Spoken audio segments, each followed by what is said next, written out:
Honorable members, prayers.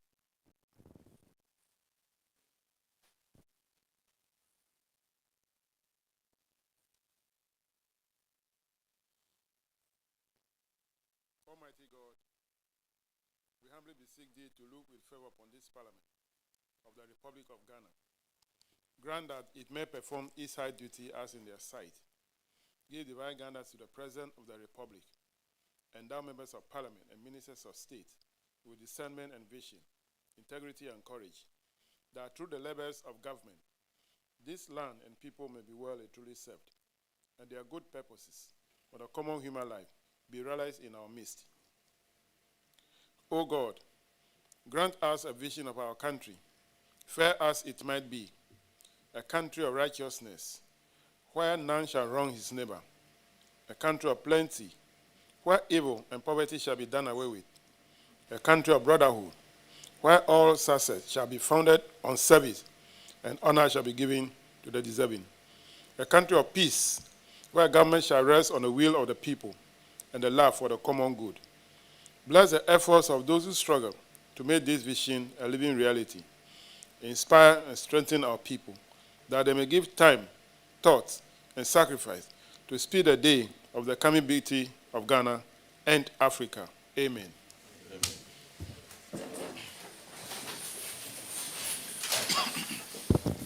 Honorable members, welcome to the public hearing of the committee today, where the committee is sitting to review the report of the Auditor General on the public accounts of Ghana for public boards, corporations, and other statutory institutions for the year ended 31st December 2023. We are receiving a number of agencies to appear today. So we'll start with the introduction of members of the committee and our staff. And after that, I'll call the agencies to take the oath. So shall we start with the introduction?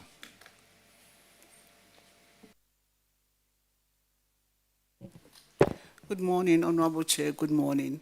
I'm Frida Pempe, MP for Tano North and a member of the committee. Good morning. I'm Educhine Sahaku is my name, MP for Sisala East, a member of this committee. Good morning. My name is Musa Abdulaziz Ayaba, MP for Meng, and a member of this committee.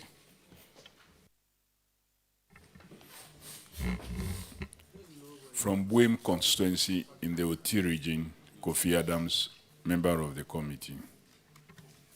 Samson Tangwambu Chiregia, MP Navrongo Central, a member of the committee.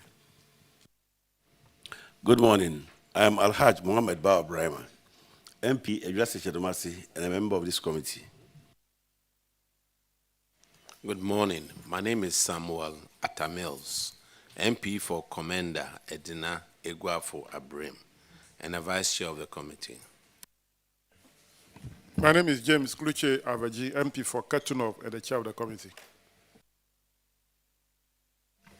My name is Kofi Ochre Ajekum, MP for Fantia Kwasaf, the ranking member of the committee.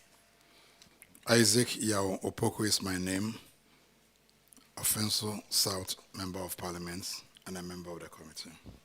My name is Suleiman Yusuf. I'm the member of Parliament, and I'm a member of this committee. Thank you. Good morning, Chairman. My name is Akwesi Ousu Afrifa Mensa. I'm MP for Amasan, my constituency in Greater Accra region, and a member of the committee. Thank you. Good morning. My name is Kwadwo Treme, Assistant Auditor General, Audit Service. Good morning. My name is John Moser, Assistant Auditor General, Audit Service. Good morning. My name is Michael Addo, Assistant Auditor General, Audit Service. Thank you very much for coming. Shall we now have the following agencies to take the oath? Nursing and Midwifery Council,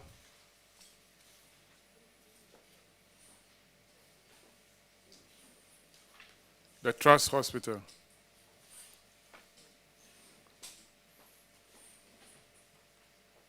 Ghana College of Physicians.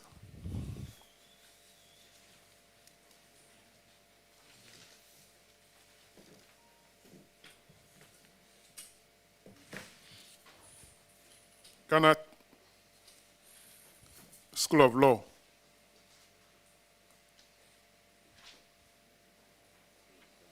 National Culture.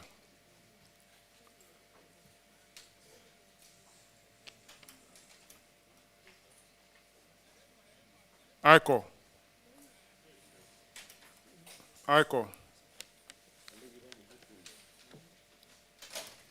Ghana Tourism Authority.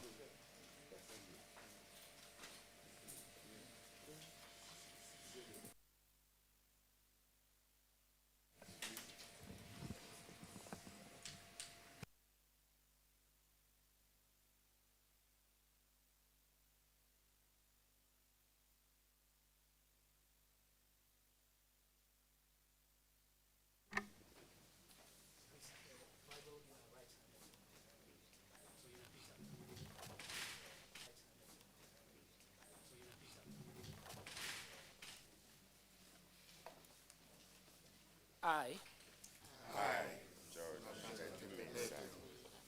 do in the name of the Almighty God swear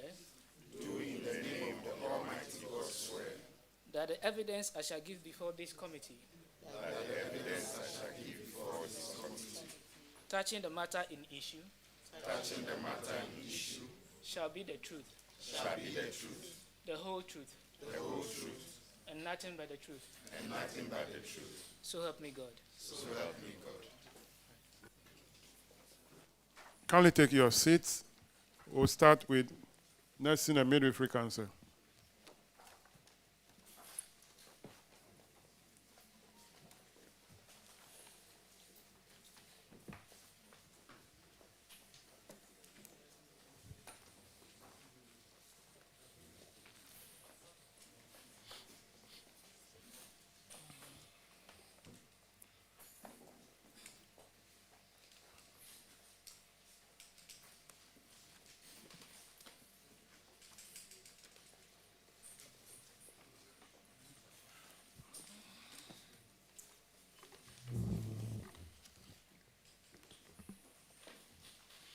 Kindly introduce yourselves to the committee. Good morning, Honorable Chair and members. I'm Philomena Adjoanya Kwanwule, and I'm the Acting Registrar of the Nursing and Midwifery Council. Thank you. Good morning. My name is Susanna Ife Duncan, and I'm the Head of Accounts, Nursing and Midwifery Council. Good morning. My name is Ampemda Akon Ukluduabe, and I'm a Deputy Director of Operations at the Council. Good morning. My name is Nathaniel Teteneti, the Acting Head of Internal Audit. Thank you. Good morning. My name is Hamza Jamani, and I'm the Deputy Head of HR. Thank you very much for coming. You have three management issues. But we'll look at your financial performance. And in the year 2022, you have increased your surplus by 96%, which is mainly attributable to your internally generated fund. What constitutes your IGF?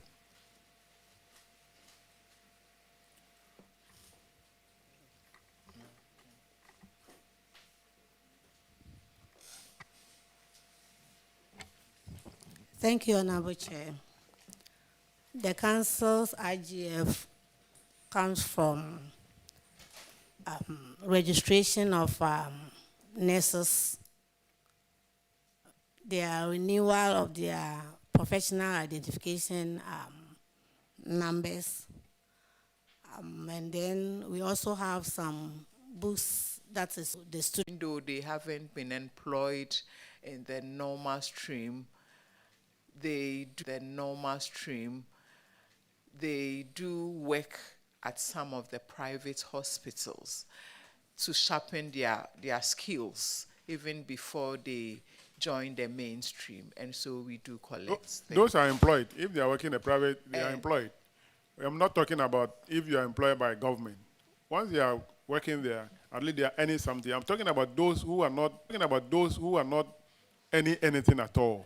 Yes, the associations, once you finish the school, you are at the liberty to join the associations. And the associations have been paying for them in bulk. Thank you. Okay. So how about those private schools, those attend private school, how do they also get the license? The license covers both private and public. The license covers both private and public. Okay. And the associations also covered both private and public.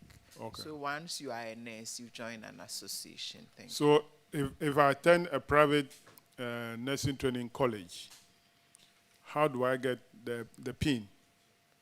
You still have to get the PIN by applying to the Nursing and Midwifery Council, whether Okay. you are private or public, and okay. you will be issued with a license to practice. Okay. Thank you. All right, so your IGF increased by 38%, almost 39%, between 2021 and 2022. What is the current trend? Is it going up or it has come down? Honorable Chair, it's still going up. All right. Your current ratio is not too good, 1.5, but that was 2022. I hope by now it's better. Let's move to the next one, paragraph 1250, Honorable Isaac Opoku. Thank you, Chairman. Chairman, 1250 is about unearned salaries. And the auditors are saying that one Angela Apia Carmen, she was the head of research and statistics unit. He had a suit for the 2-year period.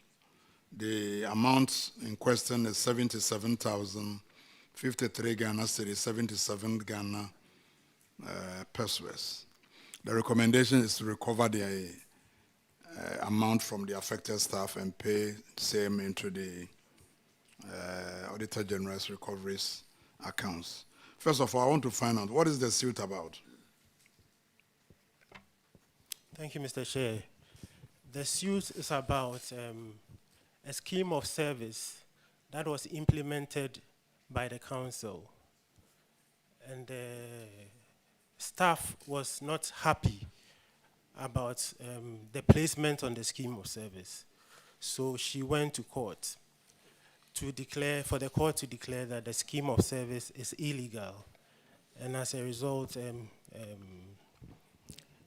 for her to be placed on a grade that is close to the grade of a registrar of the council. So this case traveled from 2012 till this year, 2024, June 27th, when the case was finally determined. And her petition was thrown out of court. Yes. But was that enough suggestion to grant her the permission to stay away from work?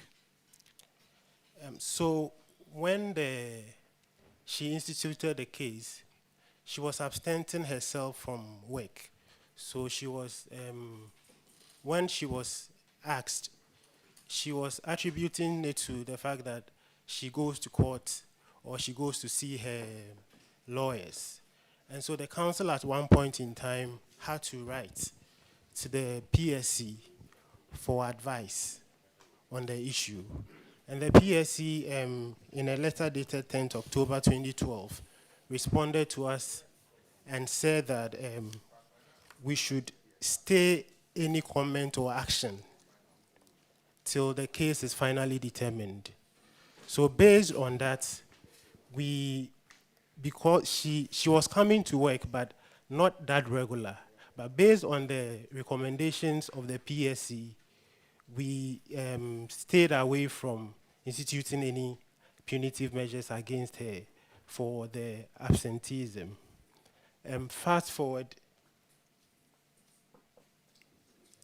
in 2022, there was a letter from Controller and Attorney General requesting for nominal rule. So so management had to write to the governing board on the state of the issue. The fact that based on the 2012 letter, we are constrained in taking action against her, vis-a-vis the fact that we are now supposed to report. So then the 15th governing board directed that we terminate the appointment based on the current situation. Prior to that, we had also written to the Attorney General's Department for advice on the matter. We wrote in 2023.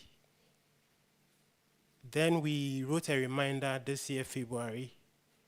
We didn't get a response. And then just last week, we also wrote a reminder on advice on the way forward as to how to retrieve the unearned salaries. So we have a letter with them waiting for advice.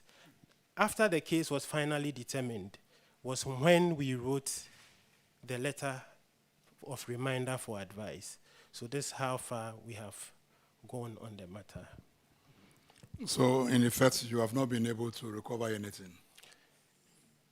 Mr. Chair, yes, we have not been able to recover because, one, the case was in court, and now it has been finally determined. But we have written to the AG's department to advise us on the way forward as to how to retrieve the unearned salary. We have not been able to, but we have initiated steps towards doing same. Have you shown evidence of the efforts you have made to the Yes, auditors? please. We have the letters we have written to the AG's department. You've The shown first them? one dated February 28, 2023. The subsequent one dated July 22, 2024. Auditors, are you able to confirm that?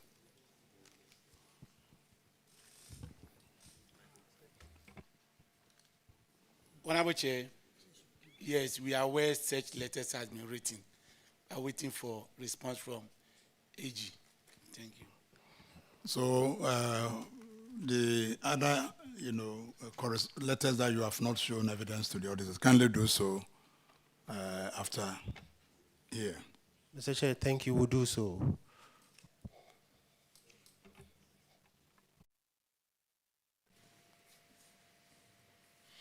All right.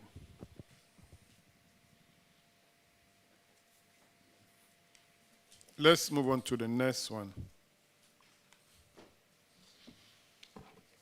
Paragraph 1257. Rental of premises without contracts. The audit disclosed that no contract was signed between the council and Obibini Food and Catering Services, who has occupied a portion of the ground floor of the council's headquarters for business purposes. The recommendation is that management should enter into a contractual agreement with Obibini Food and Catering Services. Have you been able to comply with this recommendation? Honorable Chair, I'm pleased we have done that. We have complied fully. Auditors, can you confirm? Thank you. Honorable Chair, the contract has now been signed. Okay. Honorable Yusuf. Yes, Chairman, a follow-up. How long was this business occupying the premises before it was ratified? And did you go into any procurement process to select them? Or I just want to understand why they are there, they haven't been paid for all this while, and all you are doing is to regularize it without taking something from them. Okay, Mr. Chair, thank you. The background to this Obibini thing is when the council relocated to its present location, we had a small eatery where staff warmed their food, and a very small place. Most of the staff were going outside the premises around Okponglo, and one time we had issue of one staff having issue with food poisoning. So management brought this young man to refurbish the place and provide hygienic food for staff at a reduced cost. So he was selling for staff half of the rate he was giving to the public. But when the auditors drawn our attention, we formalized the contract with him, and now he's back with the same rate for everybody, and he's paying the rent, and he has also paid the water and other utilities up to date. Thank you. Don't you think that if you had opened up the process to other Ghanaians who are into this business, you could have gotten a good offer? Because when there's a need for us to give equal opportunity to people who are in this industry, one can assume that perhaps one of you knows the Obibini. That's why you just decided to bring him there. What do you have to say about this? Okay, Mr. Chair, we had 3 people coming in, but he was able to meet our terms by providing a reduced lunch for staff. The others, their rates were over the roof, and so well noted. In future engagements, we will comply. Thank you.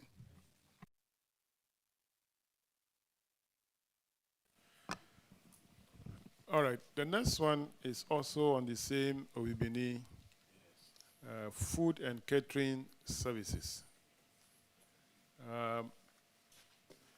First of all, Obibini Food and Catering Services, is it a properly registered company? Yes, please. Okay. Now, has it been paying rentals for using the premises of the council? Honorable Chair, yes. Not only the renter, including utilities. Because that's what the auditors say, that failure to charge rents and utility bills. And their recommendation, the auditor's recommendation, is for you to charge Obibini Food and Catering Services to also pay for use of that, or unless you got them a separate meter. So what is the current situation? Okay. Mr. Chair, that was then, but currently they are paying the rent and the utilities. Okay. Yes, thank you. Auditors, can you confirm? Honorable Chair, the recommendation is being implemented. Thank you. Which means that you can confirm that the Obibini Food and Catering Services is not paying for utilities and rents.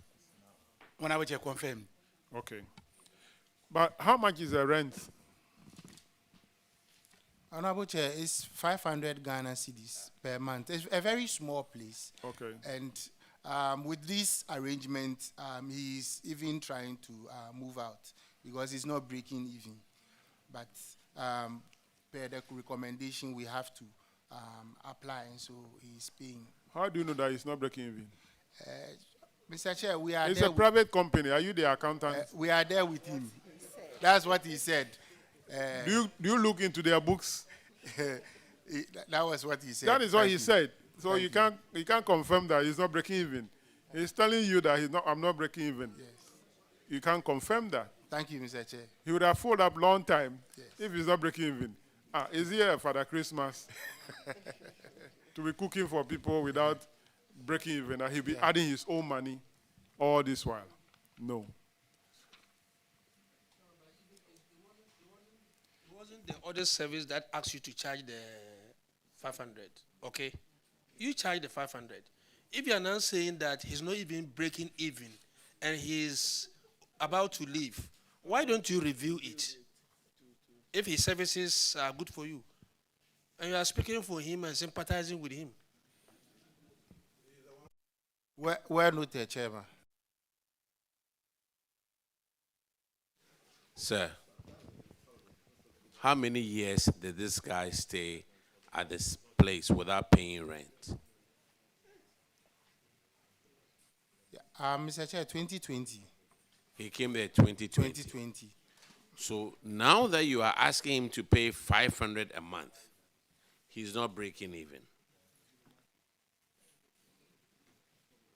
Is that what you are saying? Mr. Chair, he has paid the arrears from 2020 up to date. No. Let me rephrase my question. Now he's paying rent of 500 Ghana cedis a month, right? And as a result, he's having financial problems. 500 Ghana cedis a month, and so he's having financial problems. Is that what you are telling this committee? Mr. Chair, he's paying rent and utilities, all adding up to 1,000 Ghana cedis. 1,000 what? 1,000 Ghana cedis a month. 1,000 Ghana cedis. Yes. Hey, Abenjuma. Yo. Obiye didi nejuma ho, but won didi we juma no.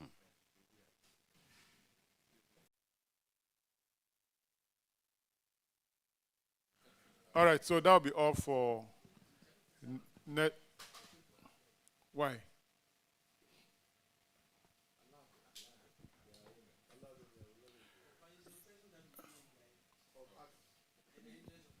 How will you know the things in your head? How you say it? You are trying to lobby me so that I allow you to. Okay, go ahead. Yeah, Chairman, I'm going back to the issue of the license fees that they pay. And Chairman was right. Somebody will go in for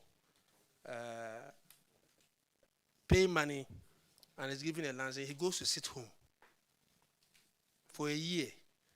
The license expires. And then he has to go and look for money again to come and get the license again renewed. If not, even if there's an opportunity, the person is not employed. Does this sit well with you? And again, I want to find out whether the charges that you are charging is within the remit of the law. The Fees and Charges Act, are you respecting that? 2 questions. Thank you, Honorable Chair. Yes, so I would start with the last question. Yes, our fees and charges are approved by the Parliament of the Republic. And how much is that? The new fee is 71 Ghana cedis. 71 Ghana cedis per annum. Considering all the professional regulatory bodies, nurses pay the minimum, which is 71. To the question of requiring our practitioners to renew their license even when they are not in employment, this is for regulatory purposes. You need to assure the public that before you appear at the bedside of a patient, you have the minimum competencies to provide safe care. And so the process of renewal of license guarantees that. So we cannot say that because you are sitting at home, you shouldn't go through the process of renewal of license. Thank you very much, Mr. Chair. All right, that'll be all for Nurse and Midwifery Council. You are discharged. Thank you. Let's have the Trust Hospital. If I sell in oranges, so that because you haven't been employed, then you go and pay 71, you get your license. You would have forgotten your blessing.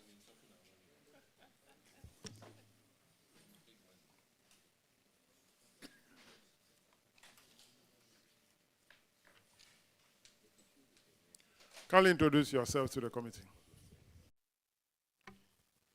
Good morning, Honorable Chair. Good morning, honorable members. My name is Dr. Juliana Oye Ame. I'm the CEO of the Trust Hospital. Mr. Chair, I am George Edumensa, the head of Internal Audit, Risk and Compliance, Trust Hospital. My name is Dr. Kafui Tete, head of medical claims at the Trust Hospital. With all humility, Fidel Levier Esquire, I am representing George Hewitt Mills and legal for Trust Hospital. Thank you very much for coming. You have two management issues. The first one is paragraph 1317. It will be taken by Honorable Johnson Edu. Thank you, Chairman. This paragraph has to do with defects on works carried out on Premium Hospital, that is the Trust Hospital. Yeah, the best practice in project execution and general condition of contract requires the project manager or project committee to effectively supervise and monitor projects and the contractor's performance to ensure that the projects are carried out in accordance with agreed specifications as stated in the BOQs to enable the client obtain value for money. Upon the auditor's report, it was detected that during the inspection of the refurbished Premium Hospital, that the Trust Hospital, the construction of the pediatric ward, portions of the fence wall had visible cracks, both outside and inside. They also noted that there was a split. Water was gushing out a pipe connected to one of the condensing units of a split air conditioner fixed in between the walls and the Premium Hospital and the pediatric ward. This gushing of water had become stagnant, could not find its way into the outtake pipes. It goes on and on and on. I want you to tell this committee what is the status of this renovation or the construction. Thank you. Thank you, sir. Thank you, Honorable Chairman. Mr. Chair, the faults have been fixed. Thank you. Auditors, please, can you confirm? Honorable Chair, the issue has been resolved. Chairman, the issue has been resolved. I'm grateful.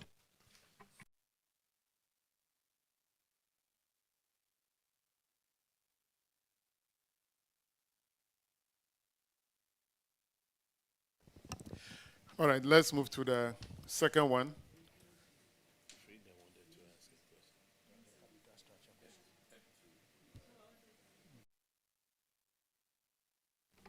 Thank you very much, Chairman. The Trust Premium Hospital looks very beautiful outside. I'm happy that we are renovating the place now. Do you have any plans to renovate the one opposite the Golf filling station at Osu?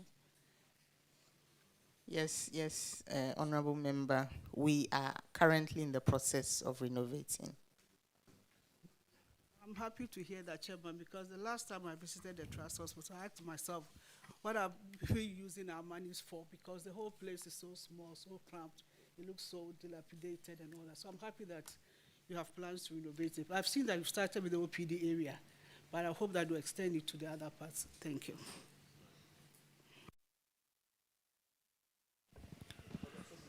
All right. Thank you.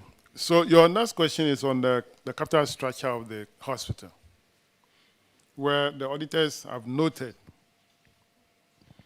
that best practice in financial management indicate that a company's capital structure should comprise debt and equity. Although debt to equity ratio vary from industry to industry, a debt to equity ratio of around 2.5 to 1 is generally accepted or considered ideal. The auditors noted that the ownership structure of the hospital, that the company is a wholly owned subsidiary of the SNIT and was incorporated in 2020. 2010. Now, the auditors further noted that the capital structure, considering only SNIT's stake, consisted of debts and equity of 54 million to 50,000, respectively. Our audit revealed that while the equity component is only 50,000 of the structure, this has remained unchanged since 2010. The debt component has been increasing on annual basis, giving a debt to equity ratio of 1,087.64:1. This makes the hospital a highly geared company. We recommended to management to liaise with the management of SNIT, who is a sole shareholder, to consider the proposal by the trust hospital to convert part of the debts component to shares to increase the structure. Have you taken action on that? Thank you, Mr. Chair. Honorable Chair. Yes, we have taken action on the directives, and we are in discussions with the management of SNIT. Indeed, we have had several of these discussions over the years. We've brought it up at our various annual general meetings, and they are working on it to normalize the situation. We have been informed that it is not debt to be paid, but it is SNIT investment in the hospital in the form of the buildings and the equipment. And so in reality, the hospital is not highly geared. The increment in the investment component is because of the revaluing of the properties over the years. Thank you. Yeah, so it's for SNIT to convert those into shares. Yes, please. They just convert into shares, because it's not that you'll be paying. So it's a contribution of the shareholder. Yes. So it's a form of additional equity. Yes, please. Okay. Well noted. Yes, Mr. just add it. But when will that be done? You are in negotiation or you are in talk with the SNIT. Have they given you any indication when they were doing that? I think this one, the lawyer to respond. This is a legal thing. In trying to go to the Registrar General to make the changes, it's something which should be done by lawyers. That is so respectfully, Mr. Chairman. And so like the CEO just said, talks are almost through as to converting the 54 million into equity. And so the agreement from SNIT, as she's already said, is that it's actually not a debt, but maybe a wrongful entry in the books. Yeah. And so by your directives, we are also very eager to right the wrongs and do the rightful entry. Thank you. Okay. But let me find out from the auditors. No financial statement. They have not presented their financial performance and the financial position. Is there any reason why for the trust hospital, nothing like that was presented in the report?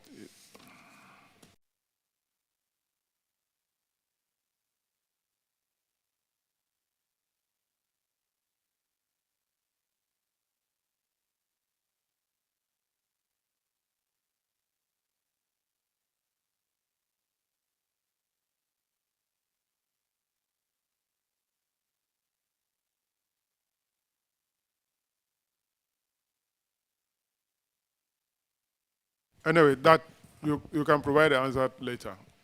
Well noted, Chairman. That'll be all for the trust hospital. You are discharged. Thank you, Honorable Chair members. Thank you. Thank you. Let's have Ghana Tourism Authority.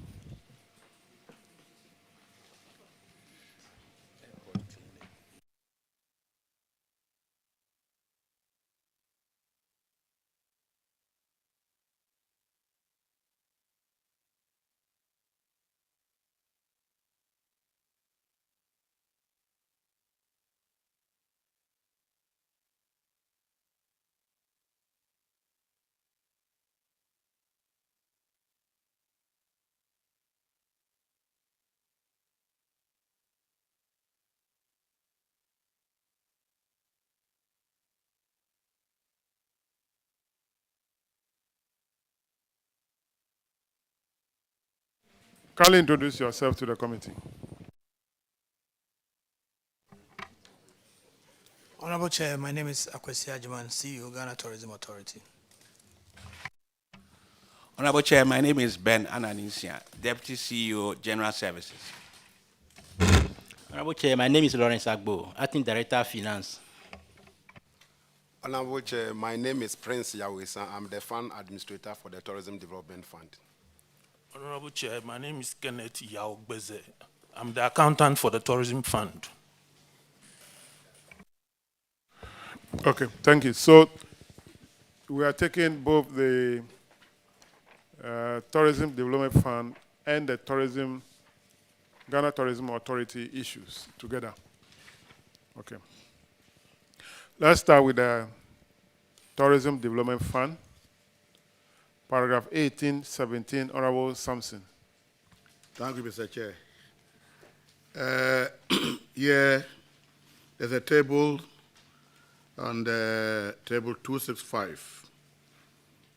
We can see that your revenue grew by 58%, from 15 point something million to 24. But the sad aspect of it is that we all know that this your fund is gathered from restaurants.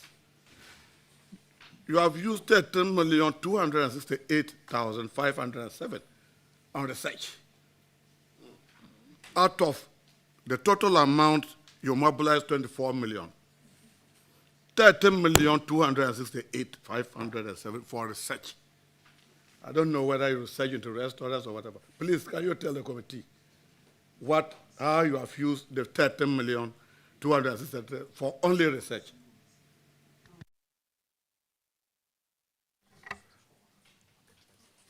Honorable Chair, the figure in reference is expenditure of 13,352, and it's for marketing and promotion, not for research.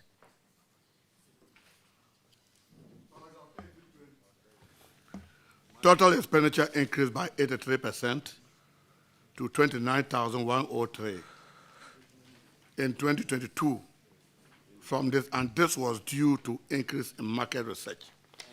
And tourism promotion. And tourism promotion. Yes, please. So you are looking at, you have used about 86% of what you have mobilized for research and promotion. Okay. You are the same thing because we all know the location of the restaurants. So the question is, can you explain, throw more light into this? Okay, Honorable. So the committee will know, the committee will want to know the promotion and then the research so that next time when we see it, we will not ask again. Thank you very much, Honorable Chair. Like I indicated, the expenditure item is marketing, research, and tourism promotion. What we do in terms of tourism promotion is to represent the country at various fairs and exhibitions. And so in the year under discussion, there are about 8 global tourism conferences and fairs and exhibitions that are attended. We also are responsible for promotion, and so some of the funding is used for advertising on different platforms. In the year under discussion, we were on several platforms, Expedia, CNN, and so many other platforms. That is the way we promote the country to visitors to come to Ghana. And so that is what is in reference. In terms of research, what we do is to publish the annual report, which is data that is captured at the airport, from immigration, and also from other sources. That is consolidated into one annual report, and we've been consistently publishing that since 2019. Honorable Chair, thank you. Chairman, I know this type of business, we are all looking for profit. As a result of what you have done, you have run the company into loss, or from income surplus of 1.127 million to a loss of 3.6 million. If you continue on that trajectory, then it simply means that all the money you mobilize is going to be used for that. Because we can see that now you are running at a loss. Honorable Chair, if you look at the cost breakdown, you will realize that in the year 2022, we did a lot of purchases in area of capital items. And because it is fund, anytime we purchase, it's tourism development fund, when we purchase capital items, the items are owned by Ghana Tourism Authority.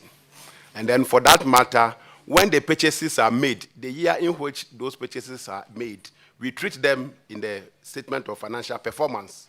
And then the part that is paid, the remaining amount is carried on as a liability in the subsequent years. So that is why if you look at the 2022, we realize that we had a negative, or let me call it a deficit. But the reason being that we did quite a lot of purchases in area of capital items. Thank you, Mr. Chairman. Chairman, with all that amount they've spent, even the current liability increased by 473%, around the company to a current ratio of 3.1 from 17.7. So the company is in crisis, Chairman. I'll hand over to you.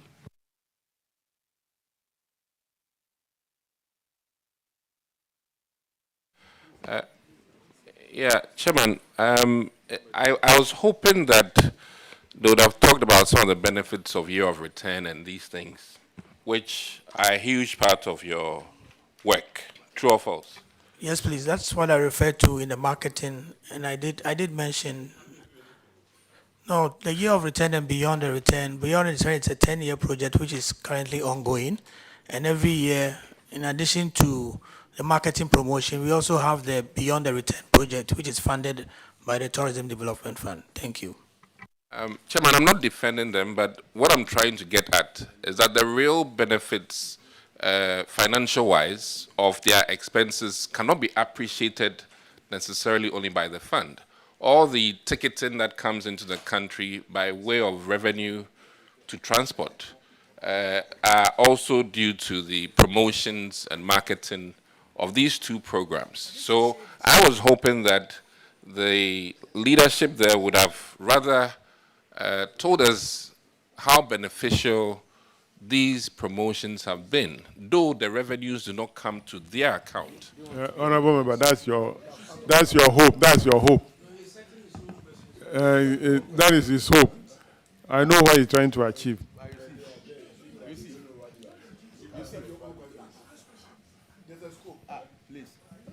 Please, order.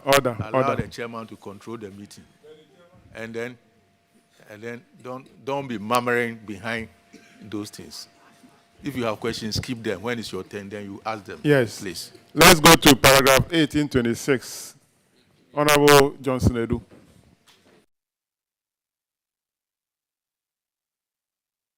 Thank you, Chairman. Chairman, this paragraph has to do with overdue receivables, and the amount involved is 1 million Ghana cedis. Auditors noted that management had not been able to recover a receivable amount of 1 million Ghana cedis from the National Commission on Culture since 2019. Please, can you tell us the current update, if the money had been received? Honorable Chair, the money still hasn't been received. We continue to follow up with the Ministry of Finance.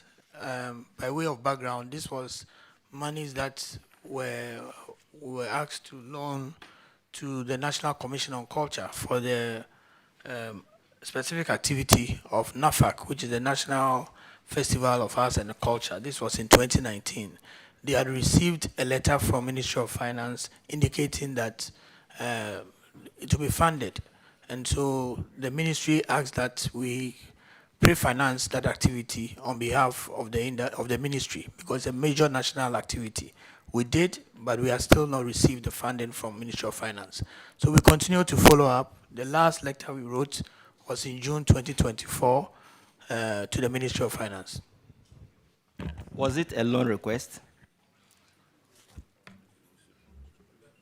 Yes, Chair, it was a request to the board from the Ministry of Tourism, Arts and Culture. So, can you give us any timelines?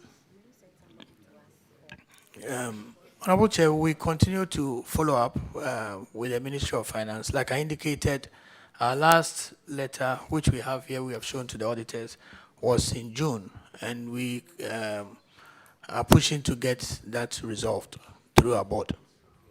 So what is the finance ministry also telling you? Finance ministry, what is their response? I think the indication that we have is that in the current budget, we should put it forward for consideration because it was not captured in the appropriation for the current year.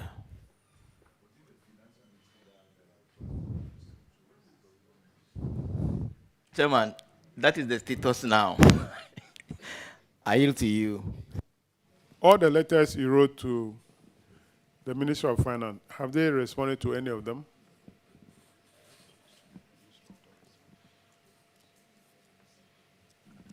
So far, we haven't received any response, direct letter from. How many letters did you write to them? We have about 4 letters. And none of them has been replied. No, please, Chairman. So are you sure you get this money?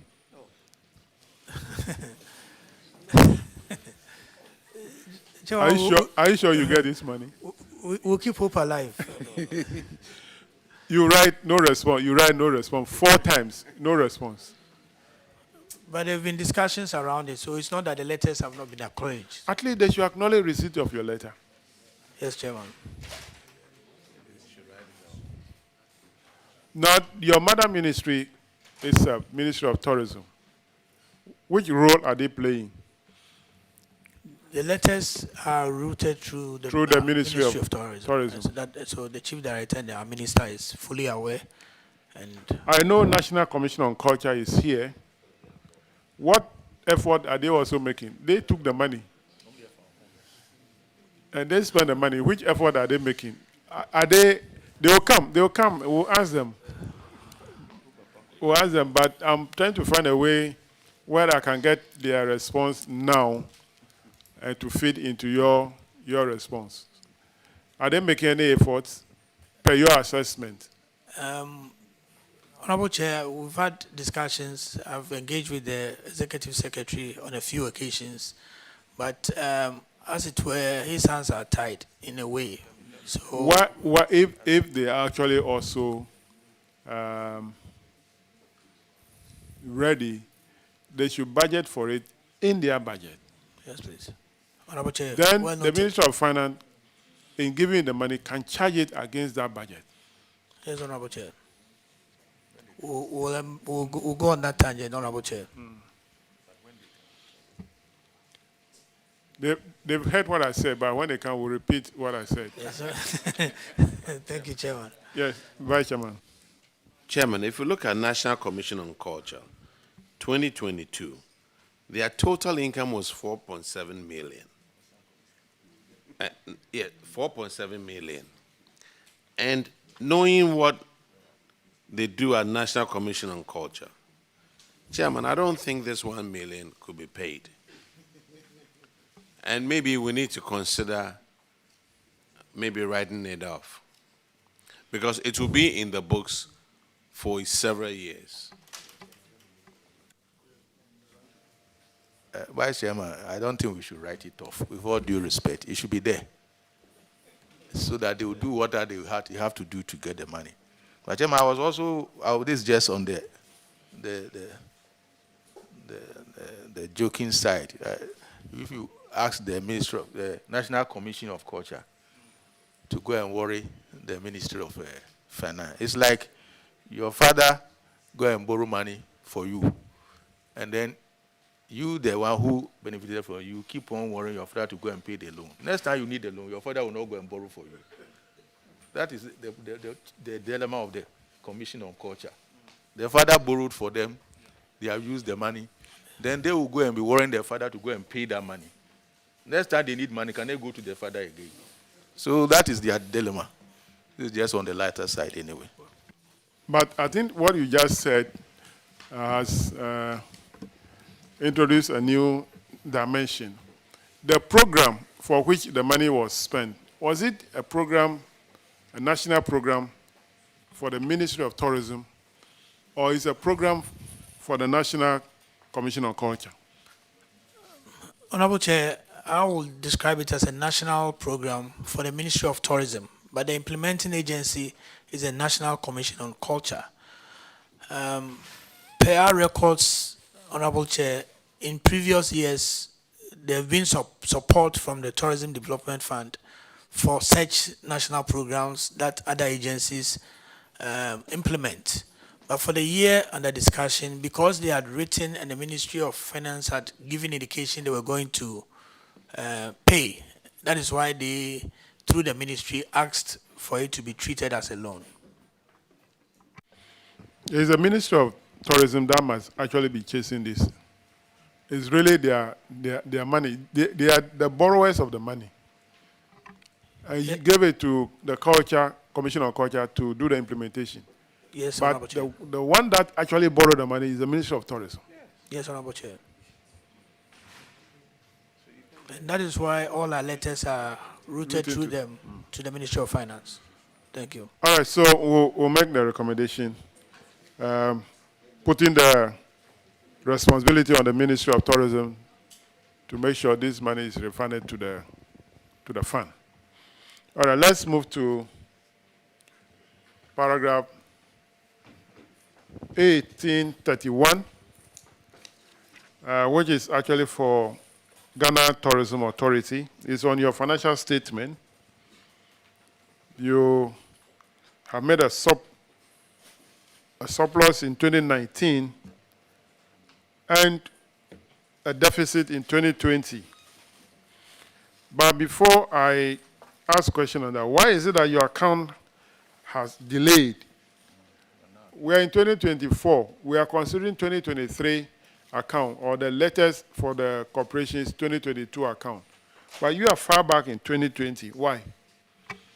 Honorable Chair, currently, as of now, we have auditors auditing our 2023 accounts. So we are getting in line. But this is a legacy issue that we inherited. As of 2017, the last audited account was 2010. And we had to do a crash program to make sure that we can audit up to, so the audit service, Auditor General is aware, and we've managed to get it in line. And we currently, the 2023 account is being audited. Why is it a legacy? When I say legacy, it's as a CEO, that is what I inherited. So it's my legacy that I'm trying to correct. How about the cash balance in the account that you inherited? It's a legacy, Mr. Chair. Is it a legacy? Positive legacy. That's why you don't mention it. I've just mentioned it, Honorable Chair. You don't mention it. Eh? Yeah, I hate that word, legacy thing. I hate it. Yes, please, Honorable Chair. Withdrawn. When we took over this committee, when I became the chair in 2017, the report of the Auditor General was in arrears up to 2013. Yes, please, Honorable Chair. But we managed to clear it. Now we are currently doing the 2023. We never complain of legacy something. Chairman, noted for compliance. Go and clear those things and talking about. Stop talking about legacy. Thank you, Chairman. Yeah, thank you, Chairman. Chief Executive, I noticed a gigantuan drop in your internal revenue of almost 6 million between 2019 and 2020. First of all, why? And then what is the current situation with your internal revenue, internal income, other income? Okay. Honorable Chair, thank you very much. We all know 2019 was a very good year for us in tourism because of the year of return. There were a lot of new establishments that came up. Our IGF is from fees and charges. And so that was a very good year for us. Unfortunately, 2020, just as we had started licensing of establishments, COVID-19 struck. And so we couldn't, go out there and collect the fees. A lot of hotels, restaurants, chop bars closed down. And so that impacted revenues significantly. And so that is why you see that huge drop. But as of now, I think we've managed to recover to 2019 levels.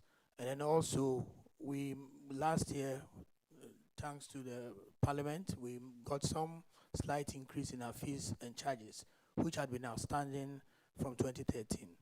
And so, as of today, things are good, quite good. That's all for me. Now, I'm looking at your compensation of employees. I'm sure you are paid by controller. Yes, or sir. You are paid directly by controller. Yes, sir. So the compensation of employee in the report, which is 11,625,954, is what controller pay your workers. Is that the case? Yes, sir. Why is it different? Why is this figure different from government grants, which is 11,195,009 Ghana cedis?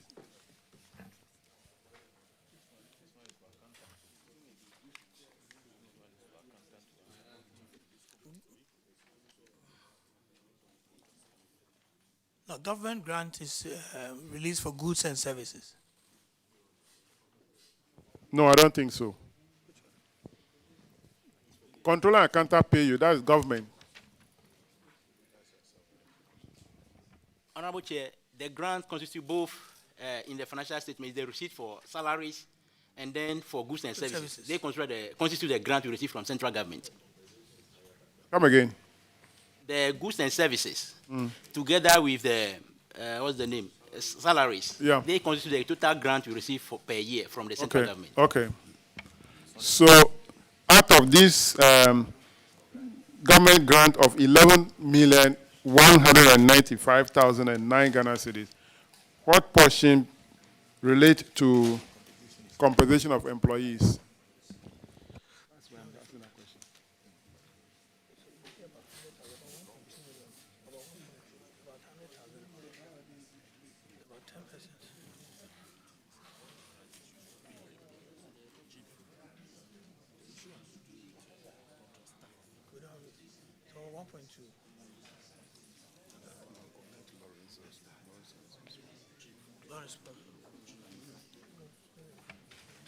Get the details here.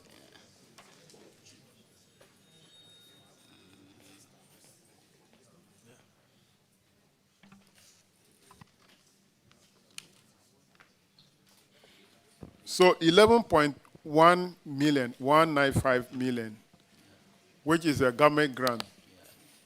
What percentage of that is for payment of compensation of employees? Actually, it should be about 98% or so because... About 98%? Yeah. Okay. Now, the compensation of employees in the report, the 11,625,000. Yeah. If you take the 98% of the 11.1 million from this, there is an excess of getting closer to 1 million. Where did you pay that from?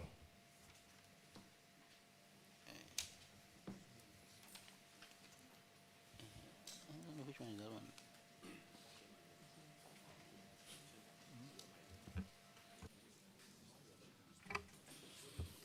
Honorable Chair, I think in the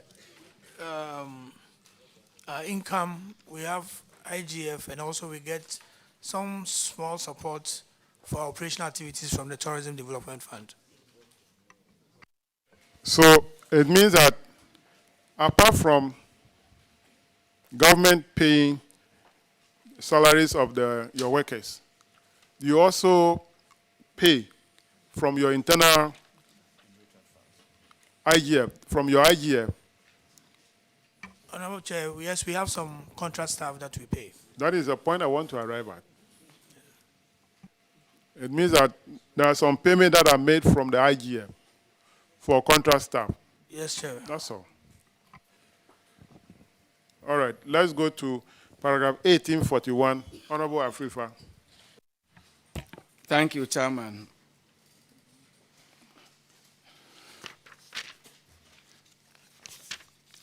Chairman, this has to do with failure to transfer non-tax revenue into consolidated fund, 608,892 cedis. According to the auditors, 34% of IGF, which was supposed to pay into consolidated fund, was not paid into the consolidated fund by the authority. The auditors recommended to management that should uphold the regulations of the PFM Act 2019 to the latter.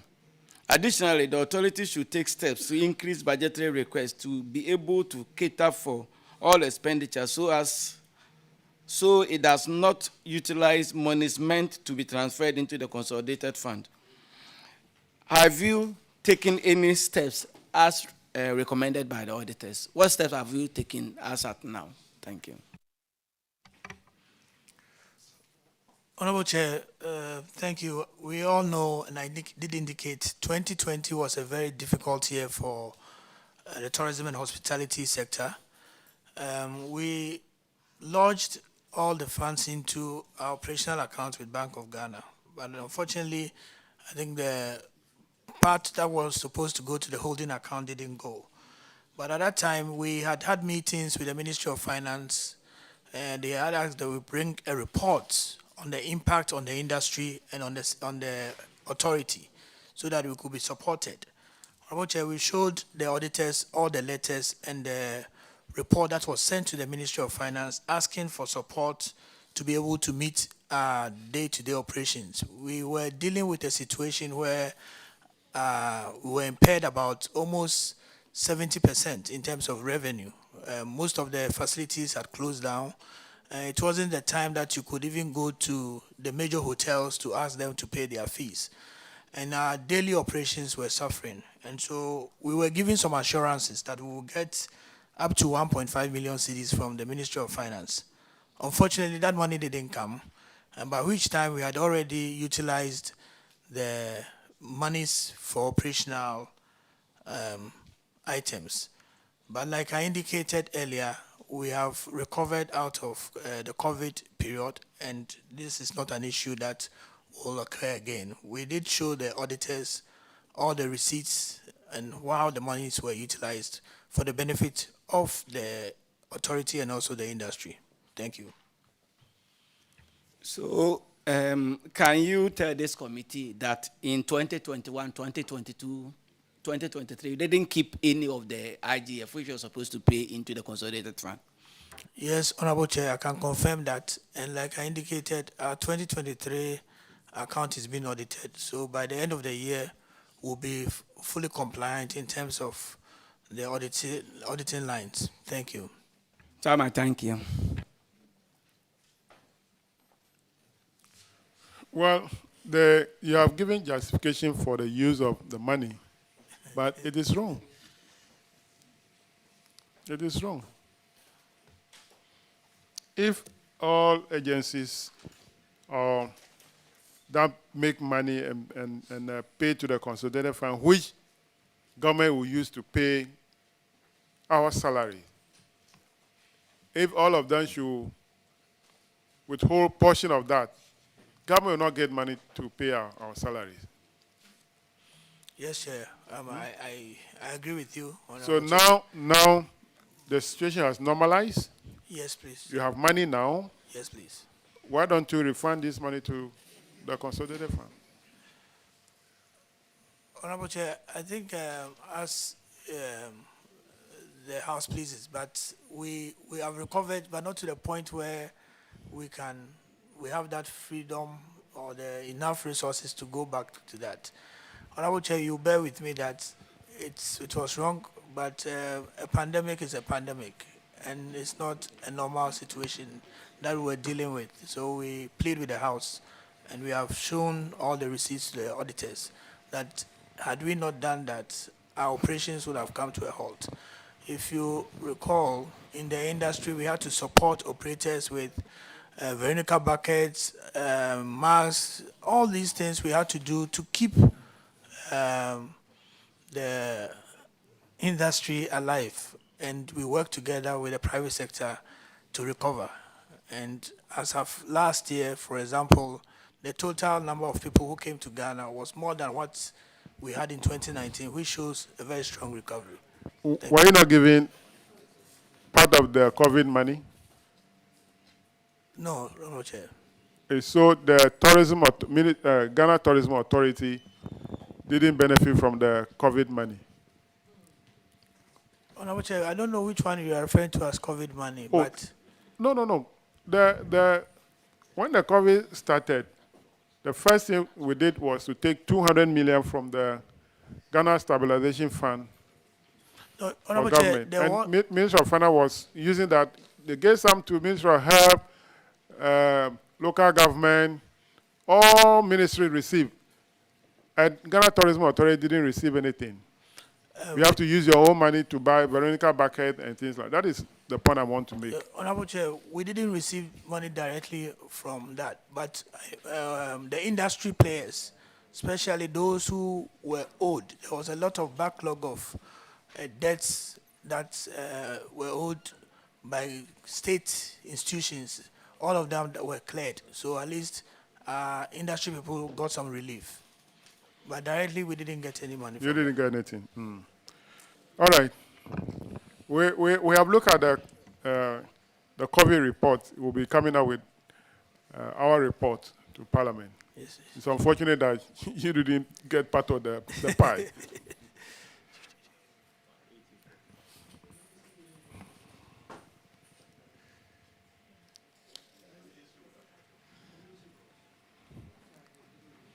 Honorable Chair, so thank you. We've noted and we plead that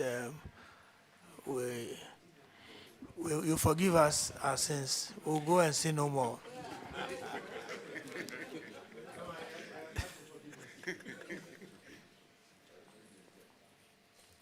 But just ensure that you comply with the Act, Yes, Honorable Chair. the Public Financial Management Act of 2016 at 921. And then the LI, the regulation, 2378 of 2019. Yes, Honorable Chair. Your last one is on cash received not bank in full. Paragraph 1847. So you receive a total amount of 2,090,052 Ghana cedis, but you lodge 1,959,388, leaving a balance of 130,664, which you did not lodge into your account. The auditors have recommended that sanctions under Section 96 of the Public Financial Management Act should be applied. They also now officers. Have you Honorable Chair, we have complied? done that. We have done that, and we've shown the auditors all the verifiable receipts. And we've also changed the subvention process from a quarterly to a monthly system so that it doesn't put pressure on the regions, because normally when they are waiting for subvention, that is where there's a temptation to utilize the money and then reimburse when subventions come. But now we've gone through a monthly subvention system, which is yielding the required results. In the specific case of the Greater Accra Regional Office, I think the accounts officer at that time was indisposed and had logged his was seriously ill. So when the auditors came, but later he's provided all the documents to cover the unbanked revenue, and everything is fine now. Auditors, can you confirm this for me? Honorable Chair, now the entire amount has been banked. All right, so that'll be all for Ghana Tourism Authority. The next will be National Commission on Culture. But I don't know whether I should discharge you before they come. No, I think, Honorable Chair, if you can collect the money for us, we'll be very happy. All right, so you are discharged.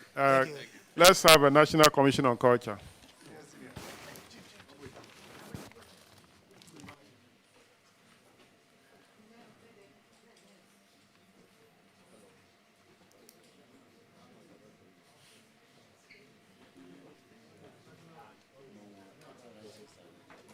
Okada.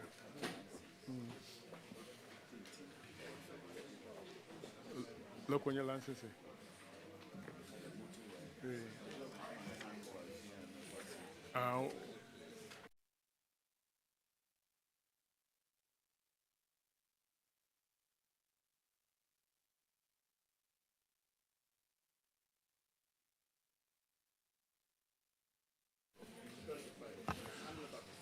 Kindly introduce yourself to the committee. Good morning, Honorable Chair. My name is Ranautu Owahine Champong, Acting Executive Director of the National Commission on Culture. Good morning, Honorable Chair. I'm Theo Richardson Komi, the Acting Deputy Executive Director in charge of operations.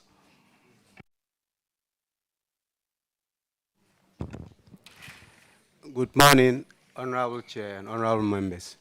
My name is Gilbert Kai Guba, Director of Finance and Administration, Center for National Commission on Culture. Good morning, Honorable Chair. My name is Eric Ohinelabi, Acting Regional Director, Center for National Culture, Accra. Good morning, Honorable Chair. My name is Maren Shaibu, Head of Accounts, Center for National Culture, Greater Accra. Center for National Culture, I didn't call you. I called National Commission on Culture. Honorable Chair, yes. That is one of the issues we had hoped to clear. The Centers for National Culture are regional and district offices of the National Commission on Culture. Okay, so they are under you? Yes, Honorable Chair. Or you are just finding a way of me taking them alongside with you? Not at all, Honorable Chair. They are regional and district offices. So we'll do that. We'll start with National Commission on Culture.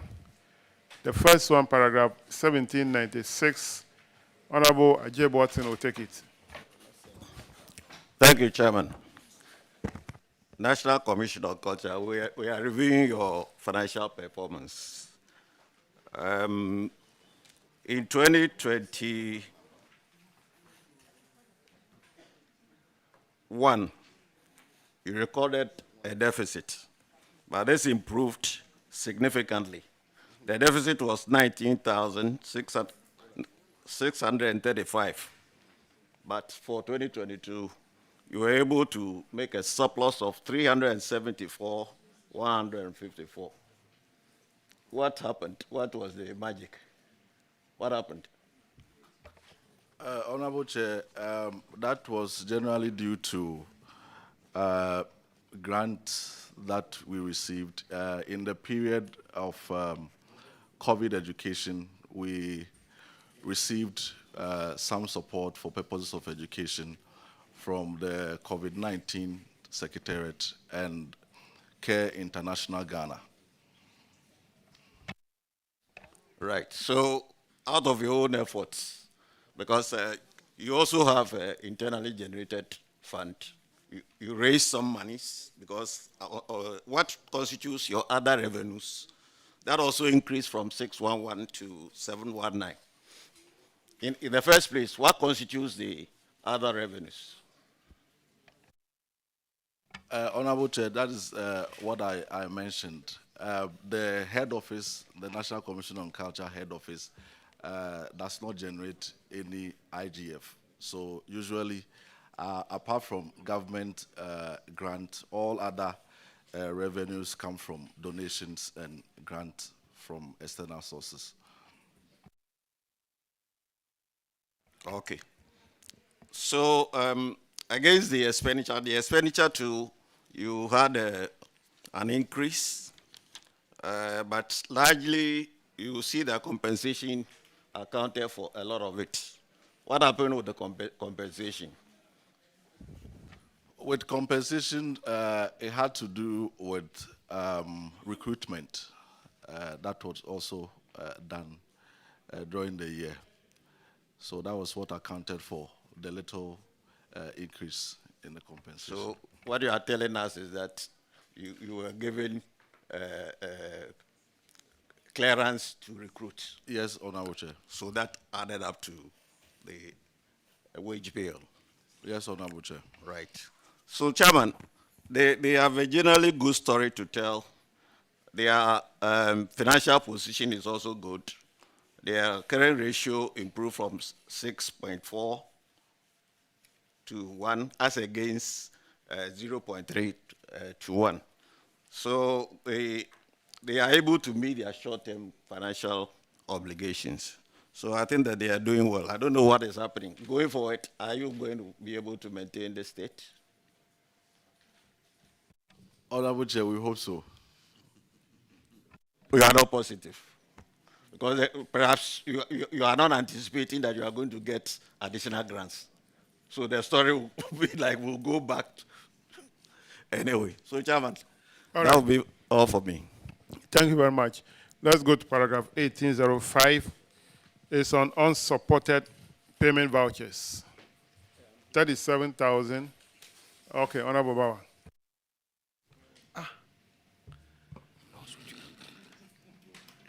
Thank you, Mr. Chairman.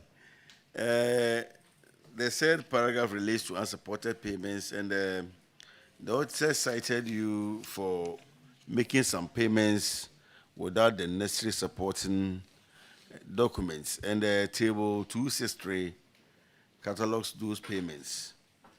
And the auditors are saying that in the absence of the supporting documents, they could not authenticate the payments because they could not confirm whether these funds were used for the intended purpose or in the interest of the commission, and therefore recommended that you support these documents, these vouchers, with the necessary supporting documents, feeling which the amount should be recovered from the authorizing officers. May I know how far you've dealt with the auditor's recommendation? Honorable Chair, all the necessary documents and receipts have been duly submitted for verification by the Auditor General, except a receipt amounting to 2,800 Ghana cedis, which was due to the fact that we invited a team of medical experts to conduct a COVID test to a team that was supposed to travel within the COVID period to represent Ghana in India. And we paid them that amount because they were a pilot team from Ghana Airport. We were assured of a receipt later and never got it. And so we have been chasing the hospital to be able to retrieve that receipt. But unfortunately, what we're encountering is that because they were a team that was moving, some of their data were not kept properly, and so they are unable to identify the National Commission on Culture as a client for that exercise. But for the rest, we've been able to clear them.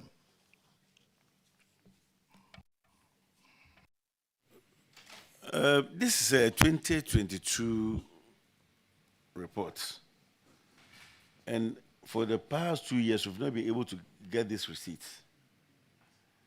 So what time, what was the assurance that, or give us definite time that you can get this receipt to support the 2,800? Honorable Chair, we have subsequently written officially, and we are hoping that latest within a week we should be able to retrieve the receipt. For 2 years you couldn't retrieve it, but within 1 week you can do it. Well, we'll take you by your word anyway. Yes, Honorable Chair, the issue we had was the fact that we were told they were reconciling their data because they need to have the National Commission on Culture in their system as a client to be able to print the receipt for us. But it is also about this report that has also made them know how the severity of the issue we are facing. It means that without public accounts, you would have followed this.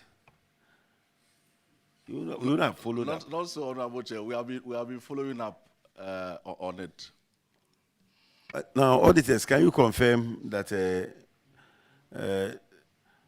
with the exception of the 2,800, the rest of our amount has been acquitted? Honorable Chair, the amount has been supported with the exception of the 2,800. Thank you. Mr. Chairman, I'll revert to you. He's giving us 1 week. I want to look at what the auditors recommend and response from management, and then the position of the audit team. Paragraph 1809. That's management response. The receipts and other supporting documents have been attached for verification of the audit team. That is the response from management, that they have attached the receipts and other document to the payment voucher. Then the audit position is that we examined the attached receipts and concluded that the said payment vouchers were not fully acquitted. Hence, the amount of 37,480 Ghana cedis was still not supported with the required documentation. We reiterated our recommendation. It means that you had attached receipts to the PV, which the auditors rejected. Now, auditors, if you are saying now that they have attached, they've supplied the requisite receipt and documentation, are they different receipts they now supplied, or the one they attached, which you rejected, is the one you have now accepted?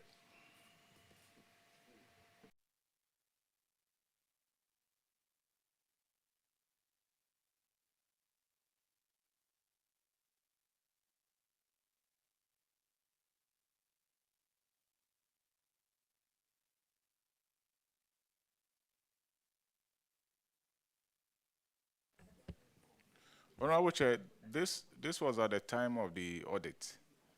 So at the time of the audit, that was the observation we raised, and they brought some documents, which we rejected.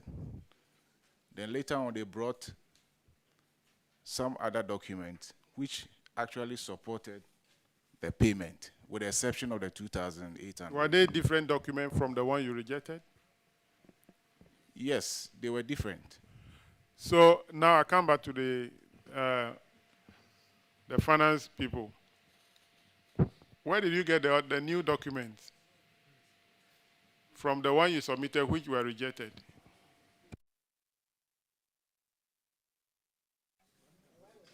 Honorable Chair, I think that the issue was not about rejection. The issue was the fact that the document did not fully cover the amount, and so we were supposed to now look for the rest to be able to cover the remaining figure.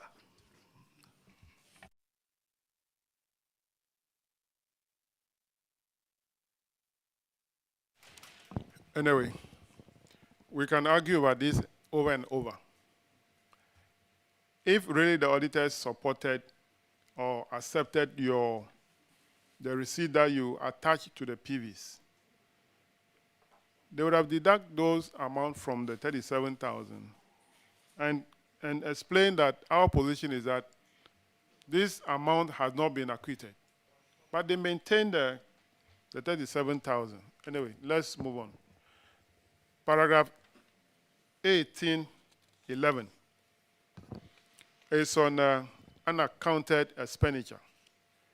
Again, you make an expenditure amounting to 5,500 Ghana cedis for the cost of surveying, preparation of a plan, and barcode site plan, but it did not provide the relevant supporting document to properly account for the payment.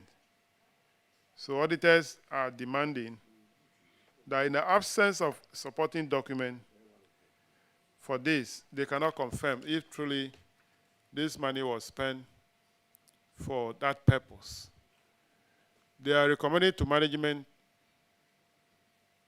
to account for the 5,500 with the relevant document. Have you done that? Yes, Honorable Chair. We have duly provided the required documents. Auditors, can you confirm? Honorable Chair, confirmed. All right, let's move on to the Center for National Culture, paragraph 1722, Vice Chairman. Thank you very much, Mr. Chairman.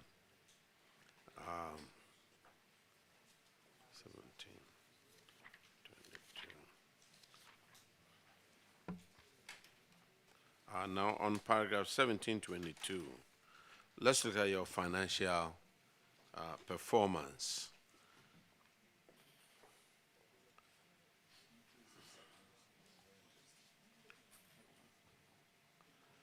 Now, the government subvention went up. And grant, you were given a grant of 20,000. Where did this come from?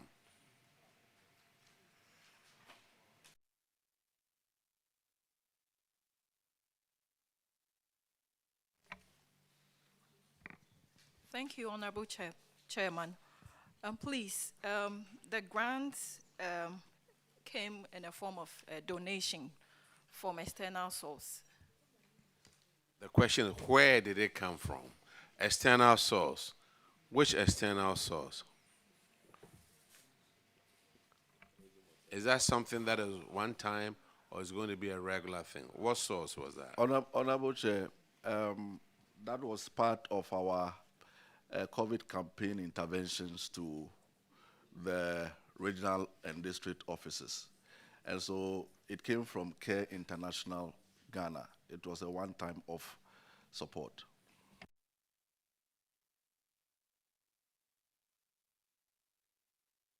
Now, I see a transfer of IGF.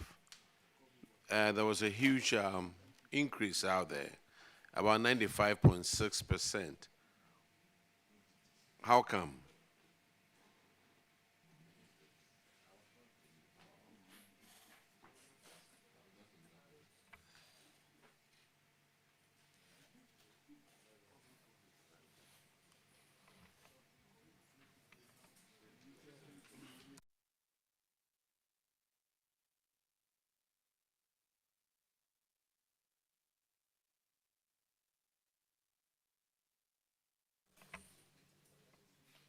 Thank you, Honorable Member. Please, that represents the 67% transfer of IGF you're supposed to pay for that period. Why are you guys paying 67% whilst the others are paying 34% of IGF into government policy, but they are paying 67? Honorable Chair, thank you very much. That is one of our difficulties as an organization as compared to most of the state institutions who do pay 33% to consolidated fund and retain 67% for operations. Ours is the reverse. We rather pay 67% to consolidated fund and spent 33. And that has been the difficulty. Since 2018, the Commission and its regional centers have not received any money for capital expenditure.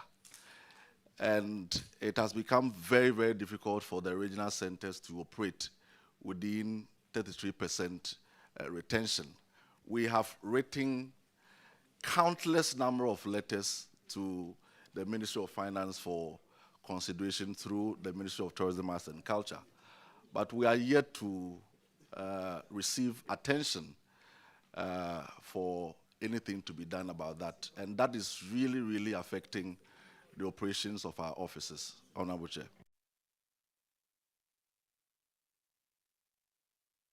When was the last reminder that you sent to the ministry? Honorable Chair, the last reminder we sent was around May, because we were hoping that before finance will be preparing their mid-year, they would have considered our request as well. But we are yet to hear from them. Okay. Anyway, your current ratio is higher at 2021 than over 2020. Mr. Chairman, I guess that's all I'll go for. Okay. Now, the IGF transfer, is it an expenditure item? Transfer of IGF, the 48,900, is it an expenditure item?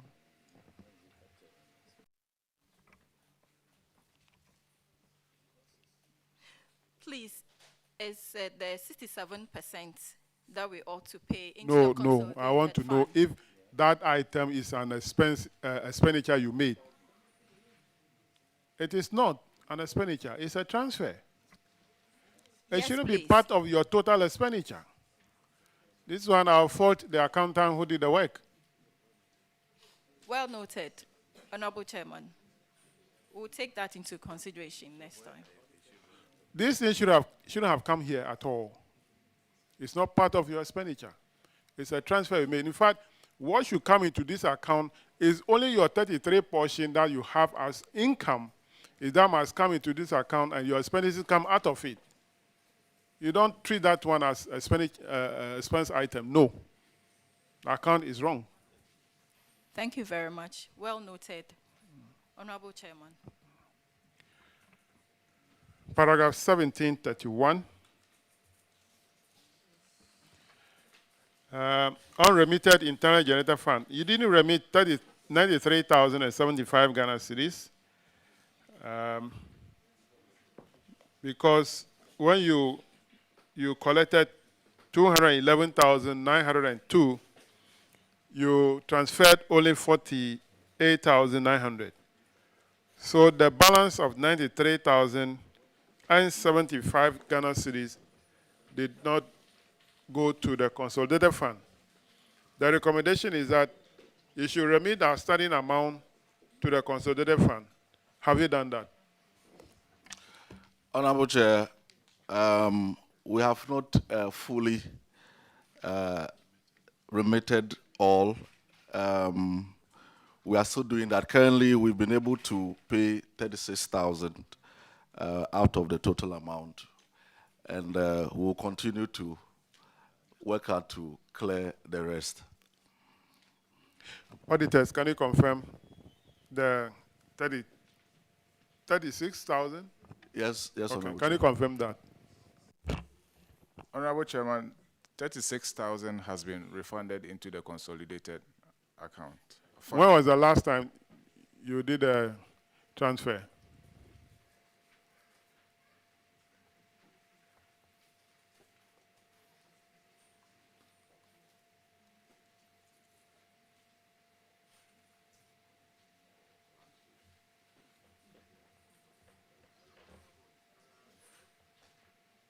You don't have the date. Honorable Chair, we can't readily. You should know if it's something recent. Okay. Honorable Chairman, please, the recent date is 27th of June 2024. 27 June. So that's less than 2 months. So Yes, when is your please. next transfer? Honorable Chairman, please, we are working on it. I know you are working on it. That's why I'm asking, when is your next? Please, very soon.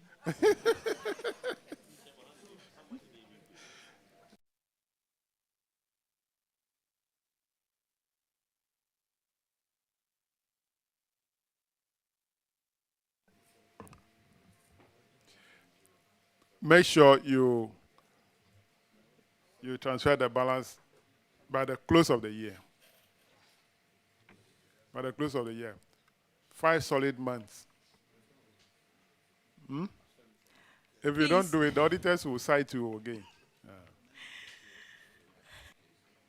Let's move to the next one. Paragraph 1738, Honorable Roxon.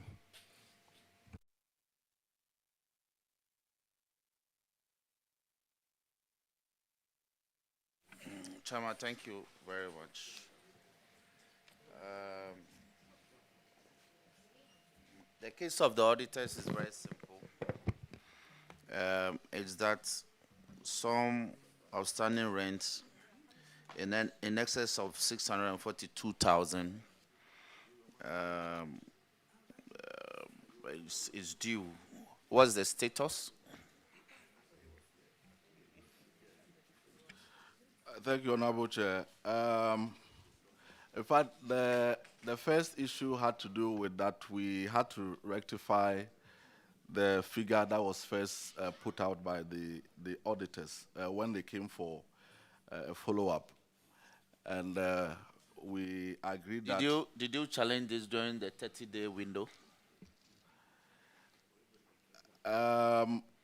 If you did, pursuant to the protocol, you shouldn't be staying the reports in the sum that has been quoted. After the audit, you have 30 days to respond to the management issues. So if you had done that within that 30-day period, I'm sure the reconciled figure is what would have reflected. Yeah, Honorable Chair, that was not challenged at the time, and the reason being that there was a movement of some leadership at the time of the... It's not an excuse. So what's the figure now? What's the figure now is 429,938. And as we speak, we've been able to recover the outstanding rent. Hold on, 429,938. Did you bring this to the attention of the auditors? Yes, the auditors that came for the follow-up. Yes, so we agreed on this figure. Hold on, let's auditors, and you verify and confirm that the actual figure in terms of the rent outstanding in respect of the entity is 429,938. Yes, verified and confirmed. Very well. Now, how much of this has been recovered? We had initially collected 176,492, which at the time of the vote to the Auditor General for verification. So you have subsequently collected 253,446 also? Yes, please. And so you've recovered the entire sum? Yes, please. Don't belabor the point. And so, but you brought the initial collection to the attention of the audit? Has been recovered. Thank you very much. Chairman, subsequently, they've also recovered 253,446. So they should revert to the auditors with the evidence. So that will be all for the entity. Thank you very much. Thank you. Paragraph 1744, Honorable Isaac Opoku. Thank you, Chairman. Chairman, it's about non-collection of rents. And here, 8 tenants, they owe you an amount of 5,281 Ghana cedis in respect of ground and office rent. Have you recovered the outstanding amount? Yes, Honorable Chair, we have recovered some amount. We have recovered and paid 1,693 Ghana cedis. The rest of the money, two of the tenants had paid, they were not owing. So during the follow-up, we had engaged the auditors to inform them that they were mistakenly captured as owing. And then there are other two who have abandoned their shops and are no more in the country. And so we have written to the regional attorney for advice on how to treat their issue. So currently, the only debt that we are to recover is 10 Ghana cedis from a tenant called Moses Pra. If you look at the second leg of the recommendation, the auditors advise management to liaise with the Lands Commission and the Attorney General Department to resolve the litigation with the landowners. What is it about? What is the litigation about? Is it about ownership? Honorable Chair, yes, it's about ownership, that the families of the land that the center is occupying in Cape Coast have not been duly compensated by the state. And so they took the commission to court on that matter. As we speak, the land has been revalued by the Lands Commission, and we are in the process of working on their compensation. So the outstanding amount, the 10 Ghana cedis, what efforts are you putting in? Yes. Honorable Chair, it will be recovered. All right. Yeah, make all the efforts to recover the the full amount.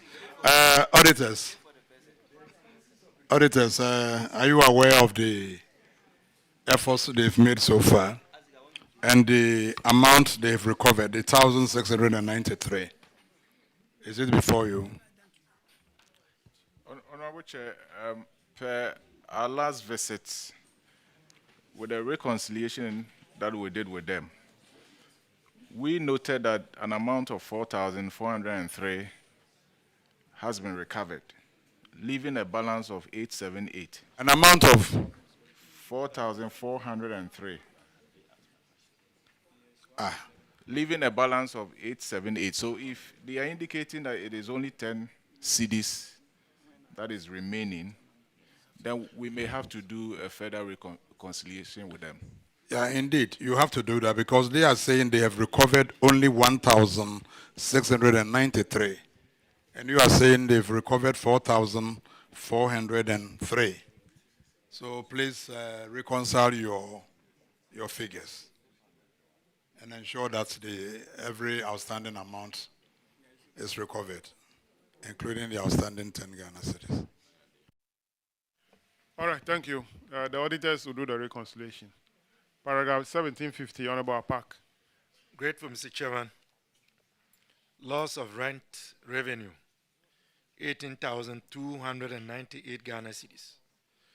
The auditors are reporting that Mr. Collins Ahmed Edward. This is coming from Second D, right? That is correct. Yeah, so you need to mention them. Very well. Second D. Loss of rent revenue, 18,298 Ghana cedis. The auditors have reported that Mr. Collins Ahmed Edward owed the center a total amount of 18,297 Ghana cedis, 73 pesos in respect of unpaid rent for occupying the center's official residence from 1st January 2018 to 31st March 2023. Have you been able to recover the said lost rent from Mr. Collins Ahmed? Honorable Chair, we've not been able to fully recover, and the challenge we had initially was the fact that this employee had issues with his salaries, and so he was able to, we're able to recover 2,298 Ghana cedis from him. But as we speak, we have been able to solve his salary problems, and we have indicated that he's going to pay the rest in 6 installments.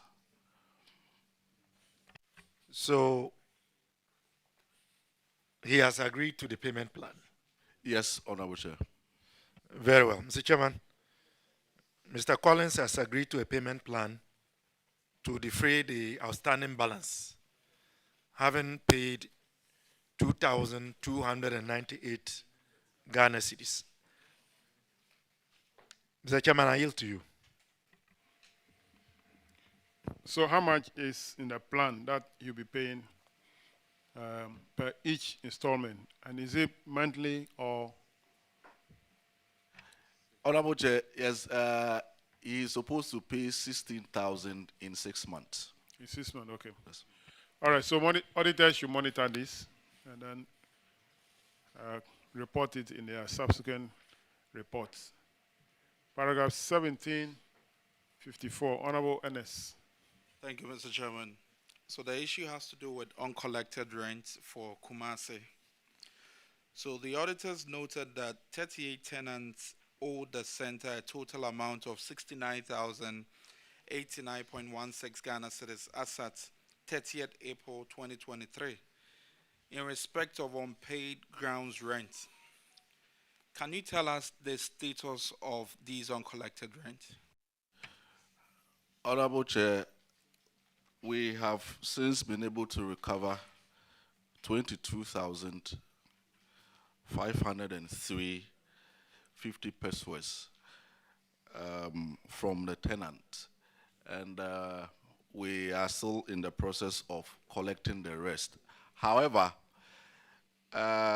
some of the tenants that we have that were captured by the auditors according to our engagement within the industry.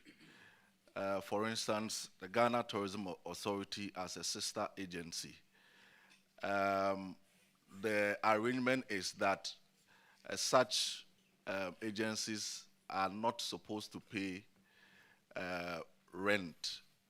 They are supposed to take care of their utilities, and then we give that portion of land to them.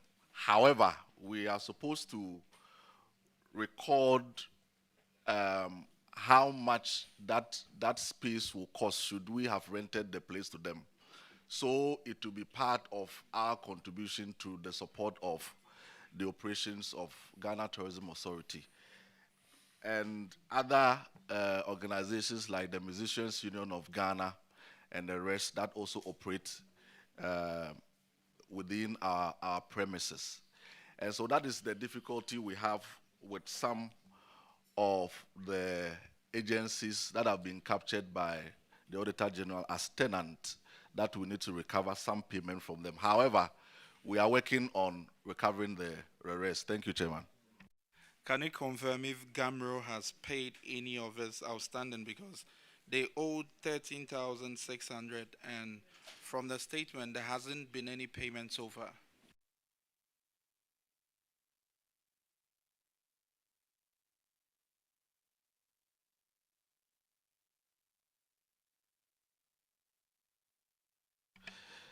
Yes, the last payment made by Gamro was on the 2nd of July 2024, and it amounted to 2,700 Ghana cedis.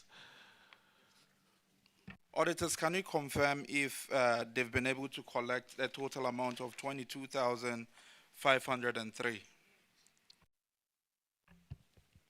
Honorable Chair, we cannot confirm because we don't have any evidence to that. National Commission, have you provided any evidence to the auditors?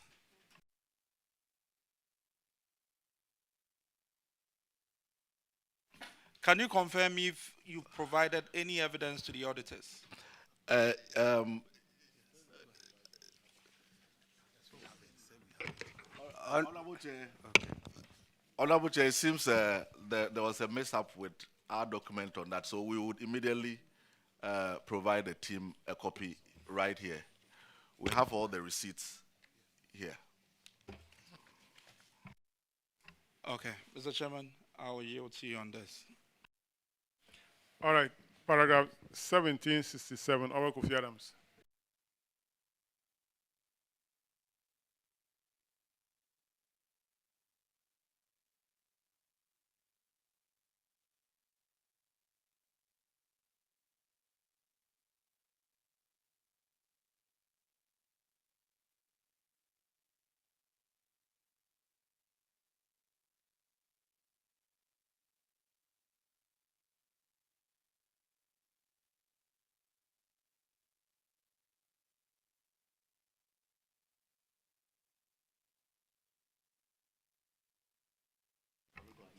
Yep.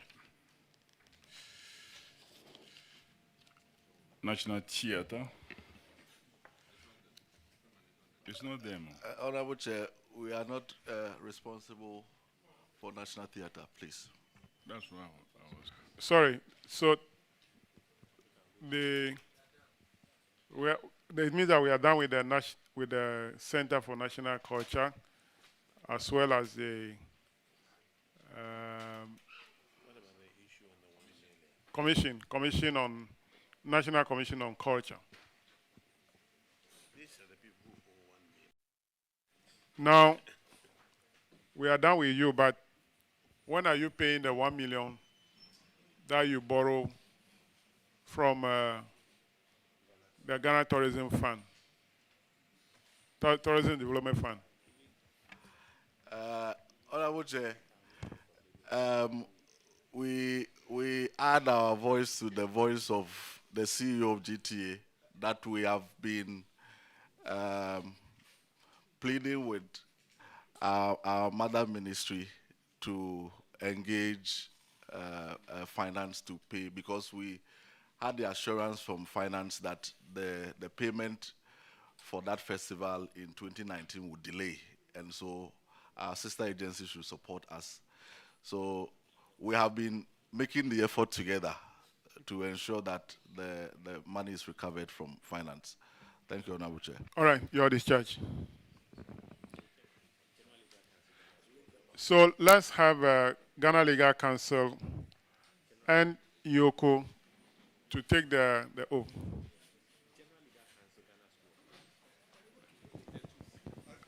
The Ghana Legal Council is coming with the Ghana School of Law.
Place your scripture in your right hand, and then you say after me.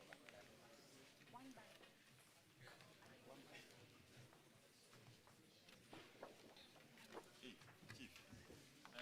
So, please say after me. I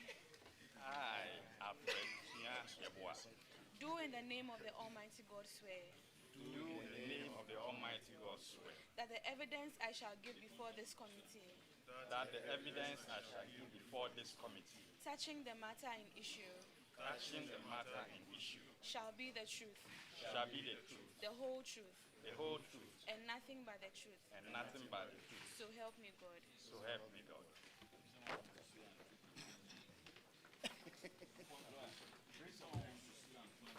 So which one is first? All right.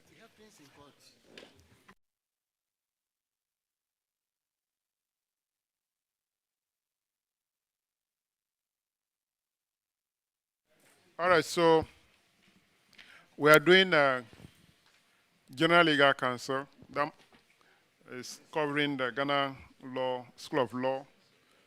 So, Honorable Minister, kindly introduce yourselves to the committee. Thank you very much, Honorable Chair, members. I'm Alfred Tia Yaboa, Yeah. Deputy Attorney General and Deputy Minister for Justice. Thank you, Honorable Chairman.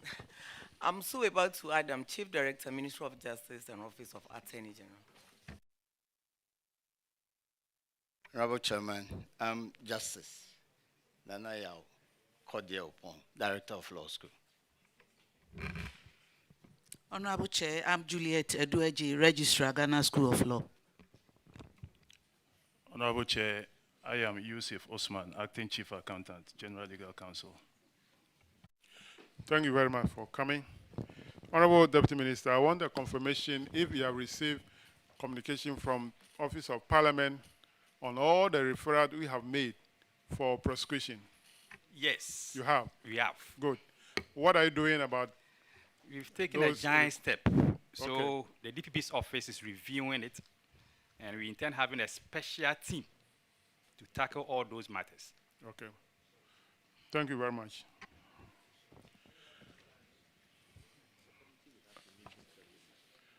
All right, so let's start with paragraph 1639. Honorable Jifa will take it.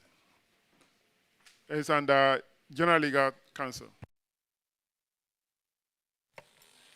Thank you very much, Chairman. Our interest really is the reason behind the increase in the liabilities that you have in 2022. What accounted for that increase, please?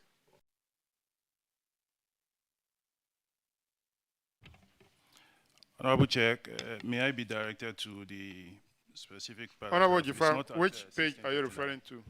I'm on 354. 354. I'm asking, that's the page. Oh, okay. So that's Paragraph is 1646. Not management issue. 1646. 39. Oh, okay. Okay. That the current liability increased by 5.3%. Yes, under financial position. Thank you, Honorable Chair. So the figure for 2021 was 24,291, which increased to 25,572. It's basically a difference of about 1,200 cedis, and it's one of the invoices I'm sure we did not pay at the end of the year 2022. Thank you. Well, have you done that now? Yes, please, it's been discharged. Thank you. Auditors, please confirm. The auditors cannot confirm. No, they cannot. Please educate me, Chairman. Well, we'll do it at the appropriate I time. always refer to you on these matters. We'll do it at the appropriate time. All right, so basically your financials look good as of 2022. We hope that the trend has continued. What is the current position of the council? Yes, Honorable Chair. As at end of 2023, we ended the year with a revenue of 53 million point something. That was just audited, and I'm sure the report will come before the House in the next report. Thank you. All right. The next one, which is a management issue, is paragraph 1648. Honorable Frida. Thank you, Honorable Chair. Honorable, the infraction has to do with uncompetitive procurement. And the auditors noted that payments totaling 327,040.38 for the procurement of various goods and services. They did not obtain approval from the board, neither did they go through the 3 different sources. I want to find out why you did not seek approval from the board for sole sourcing before you procured a list of about 17 items.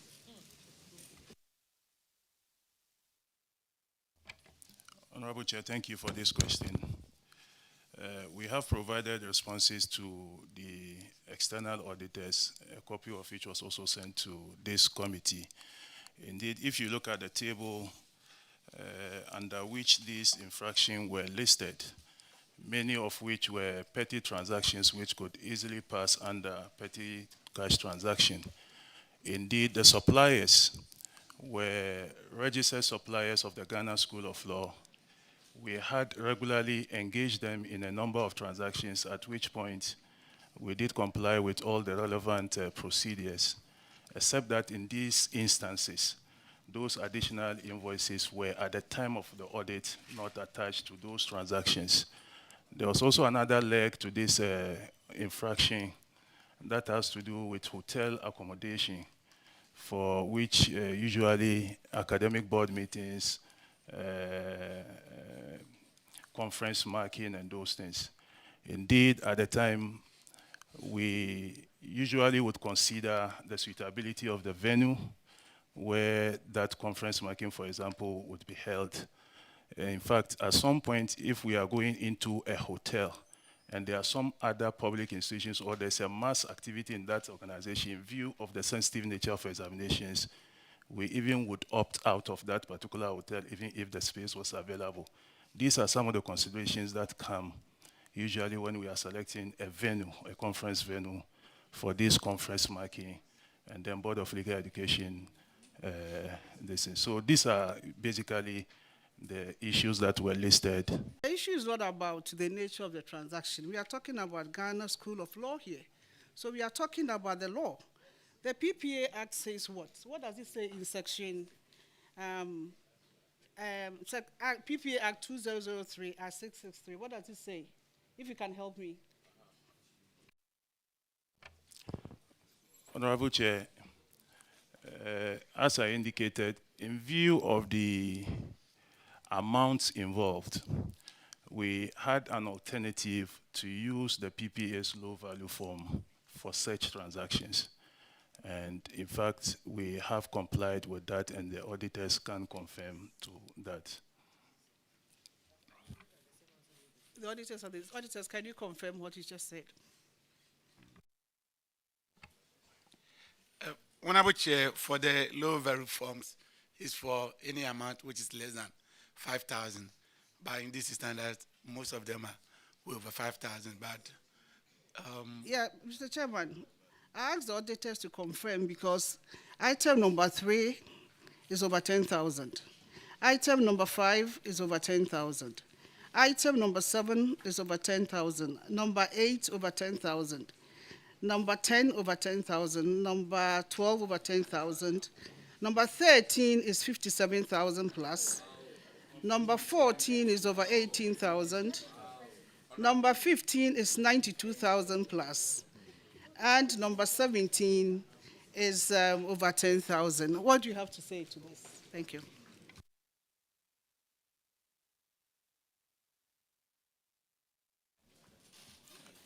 Thank you, Honorable Chair. The total figure stands at 327,040.38. Thank you, Honorable Chair. As I explained earlier, there were some transactions. In fact, the PPA low value form are also a twofold. There are some you can use less than 5,000 and another one less than 10,000. So yes, please. The other ones are the hotel accommodation issue, which I explained. The reason behind the choice of that particular hotel accommodation. But we have complied with the recommendations of the auditors. And in fact, in the 2023 audit, which they just concluded, they would confirm that there has been compliance with their recommendation. Thank you. Honorable Chair, my last question is on the recommendation by the Auditor General. Have you applied the sanctions? Have you complied?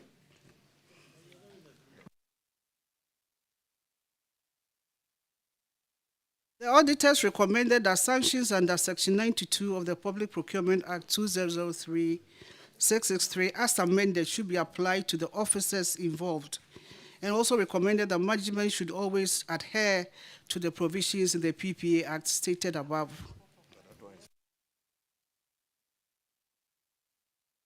Chairman, I defer to you. Thank you.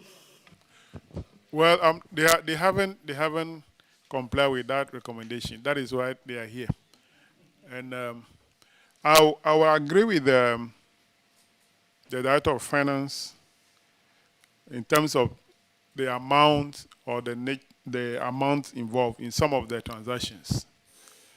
But I'll disagree with the explanation you have given for the choice of the hotels. Or the sensitive nature of your discussions that have made you to choose those hotels. What does the procurement law says when you're procuring that the method you should use to procure if you need something of that nature? What does the law say? Honorable, in such circumstances, you may go for sole sourcing. Yes. And did you do that?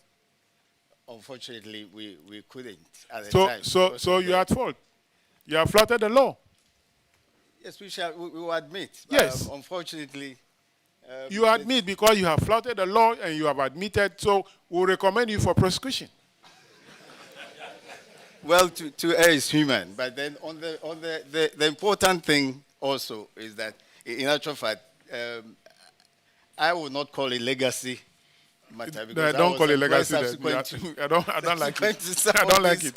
These errors, but we have put our house in order, and I think from the draft report I've seen in the recent audit that has been done, we have fully complied with these anomalies, and we promise that next time we are here, we will be commended for complying fully with the rules. In fact, in spite of this, with all due respect, 2021, 2022, we were given prestigious awards by the Internal Audit Service. Oh, you want to spoil the matter, oh? Mr. Chairman, just to let you know that we did not deliberately violate the law.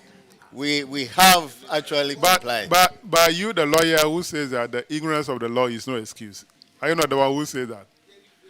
So if you don't do it deliberately, but it's flouted the law, it's not an excuse. We admit, but we are saying that the subsequent report will show that we have taken conscious effort. So what should the committee recommend to be done to Ghana Law School? We can confirm that no monies were lost to the state, and I think that is significant. The violation or the infraction came about probably because of inadvertence. As I said, other people were judged. But then we will urge that we should be forgiven. And then if you repeat, Mr. Chairman, if you repeat, then you may then crack the whip. Okay. You are the lawyers. We here, me, I'm an accountant. I'm not a lawyer. But the lawyers here will agree with me that this committee, even though when we sit at the High Court, we don't have that power to do what you're asking us to do. There's a body that is a court that might determine, the judges will determine that, the plea you are giving will forgive you. So what we can do is to refer you to the court, that the court will set you free, because we don't have that power to do it. We don't have that power here to do it. We can only recommend you, then the one that has the power will say, listening to your plea, go home free, and don't go and do it again. Mr. Chairman, I think while sitting here, I have seen that you have given other people the opportunity to go and put their house in order. So you actually have the power. In order that... those ones that I have given, the Auditor General did not specifically refer me to a law which must be applied. Do you understand? This is what the Auditor General said. Section 92 of Act 663 as amended should be applied. And there, maximum 2,500 penalty units, maximum 5 years, or to both. That is what the judge will apply. The judge will look at you and say, well, go home free, or pay only 1,000 penalty units, or go and sit and sound for 6 months. They will determine that. We will not do that. We have never done that. Yes. So we recommend you. Judge, clerk, take note. Okay. Yes, sir. Attorney General, regrettably, we have recommended a number of institutions, district assemblies and the like, for similar offenses, and we have asked you to prosecute them. So if we sit here and say that in your case, go and sin no more, it will undermine your work. That is why we are not able to accede to your plea. I hope you get my point. Thank you. All right. Thank you very much. Let's go to paragraph 1654. Honorable Kisi.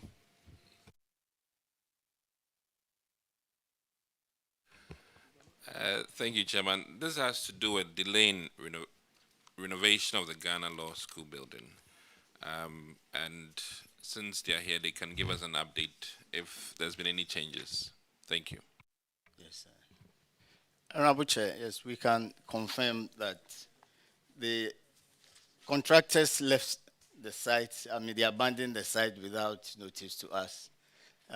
They explained that there had been some additional works that we had given them, so they needed to go back to the contract and also gather some materials. We can confirm that they have concluded the works. They have handed over to us, and the law school building, which was put up in 1958, has now seen some substantial renovation and is looking magnificent.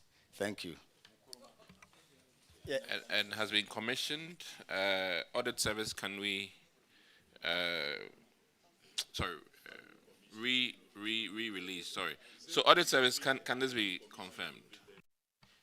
Honorable Chair, the renovation has been completed and they are using it. All right, so the next one is paragraph 1659. Okay, still you.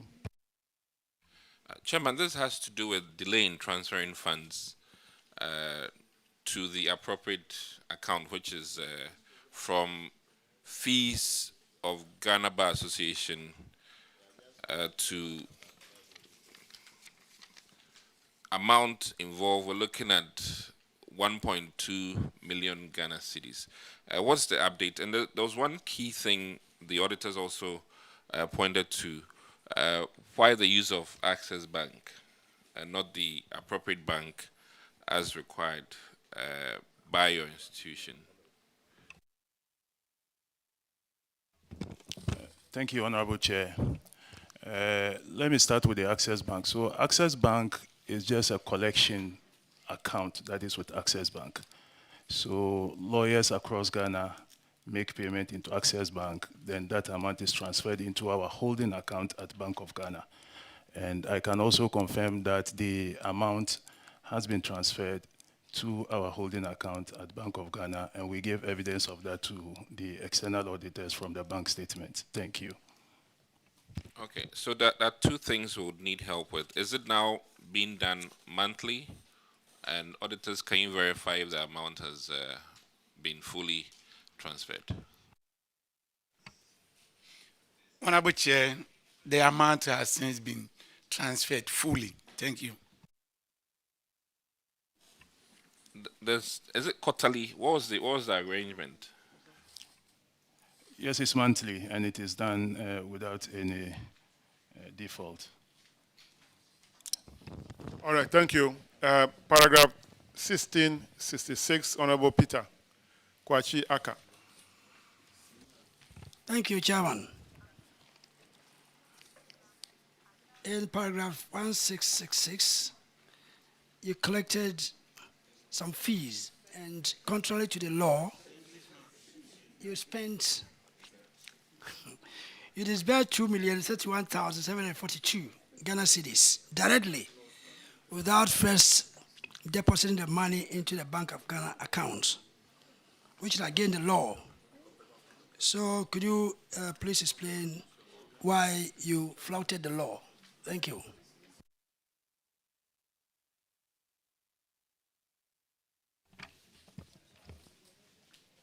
Thank you, Honorable Chair. As reported by the auditors, these were amounts that were authorized to be paid from the collection account to some individuals based on the agreement we have signed with the Ghana Bar Association. The auditors' concern was that that entire amount of collection should have come to the law school or the General Legal Counsel holding account before those disbursements are made to those stakeholders. And that is what, unfortunately, was not done.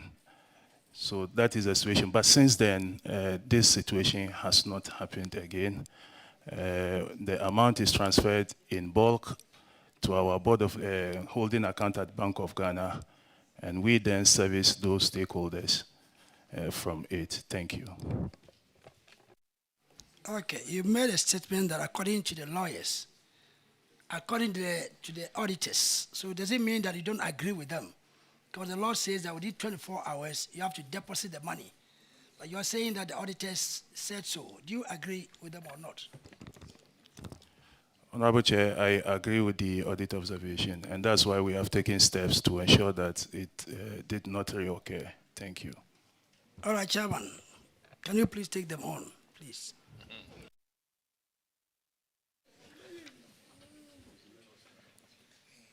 Are you not done with them?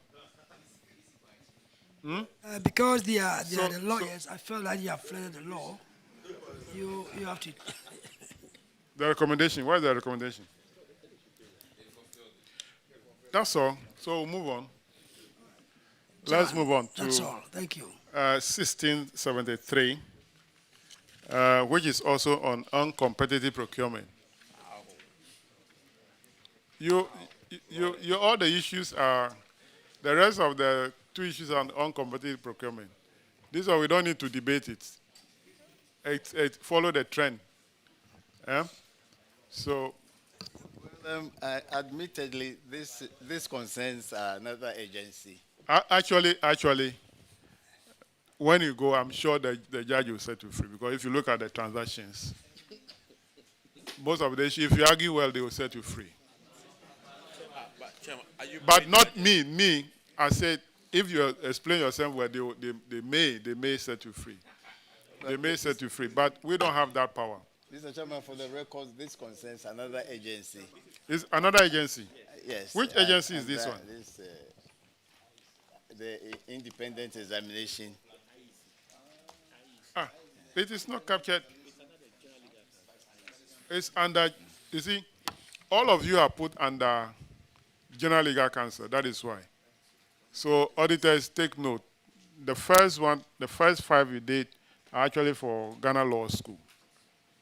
Then these two are for independent what? Are they here? Yes, but we are holding the fort for them. They're holding the fort for them. Yes. So you tell them that we are referring them to Honorable Tuayewa to go and prosecute them. So clerk, take notes. That'll be all for you at discharge. No. But what is it?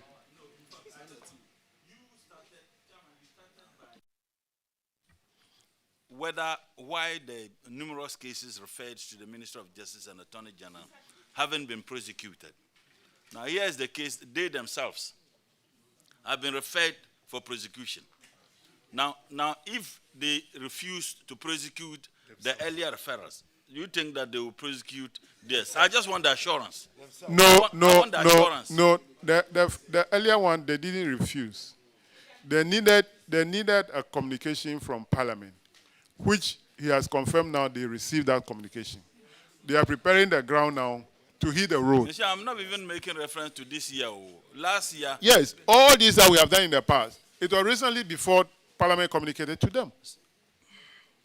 So the fault is actually not from So them. prosecute yourself. Now that the letter is with them, if they don't prosecute, then we can shift the blame to them. All right, thank you very much. You are discharged. We are grateful.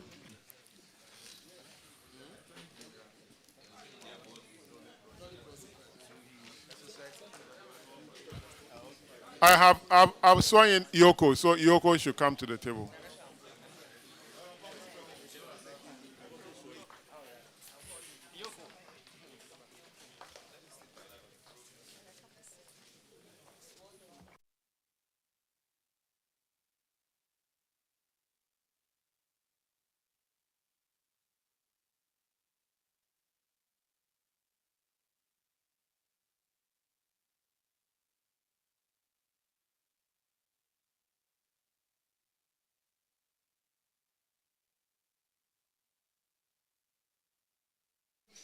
Kindly introduce yourself to the committee.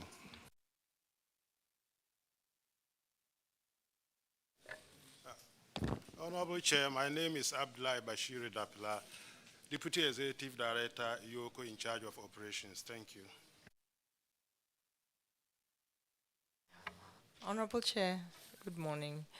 I'm Abba Jacqueline Opoku, Deputy Executive Director in charge of Intelligence and Monitoring, Economic and Organized Crime Office, Yoko. Thank you. Honorable Chair, my name is Felix Agodo, Head of Internal Audit, Yoko.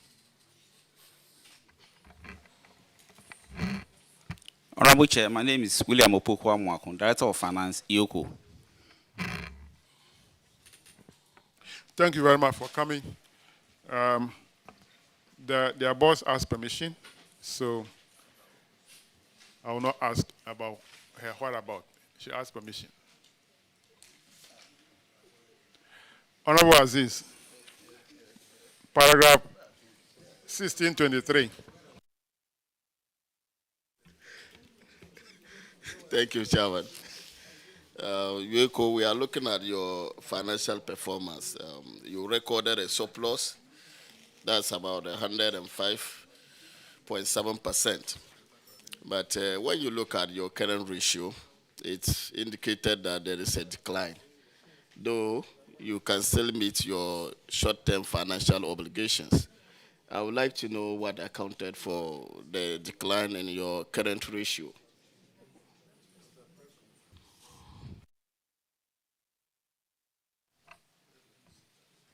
Thank you, Mr. Chair. So, in 2021, it was the total current assets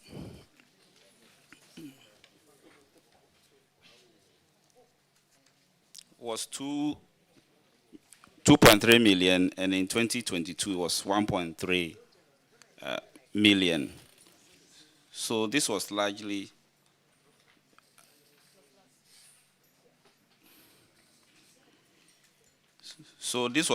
due to decrease in the cash and cash balances. Thank you very much. Chairman, I think they are doing well, but they can still do better. Thank you. All right, let's go to the next one.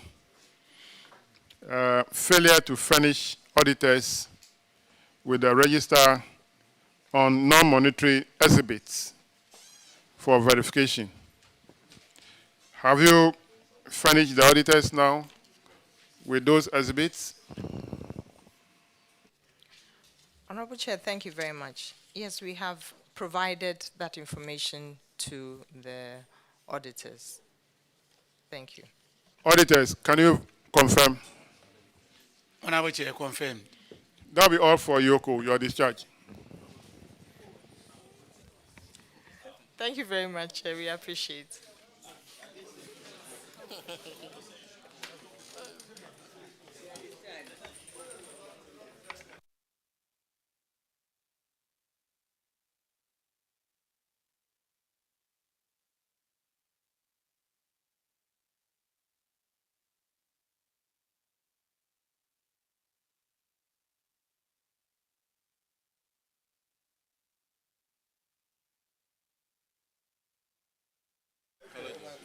Let's have a College of Physicians,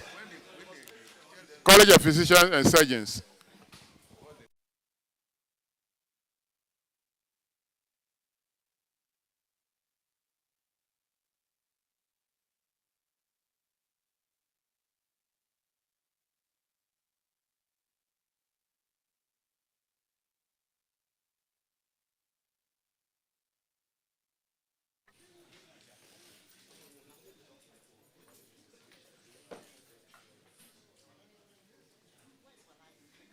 Kindly introduce yourself to the committee. Thank you, Honorable Chairman. My name is Richard Adanu. I'm the rector of the Ghana College of Physicians and Surgeons. My name is Henry Lawson, Vice Rector, Ghana College of Physicians and Surgeons. Honorable Chair, my name is Simon Peter Kome, Head of Accounts.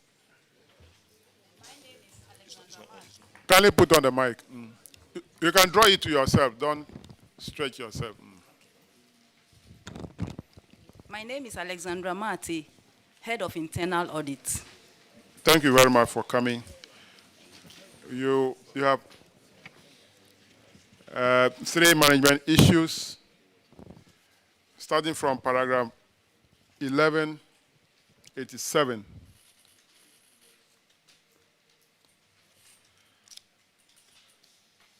The 1187 is on your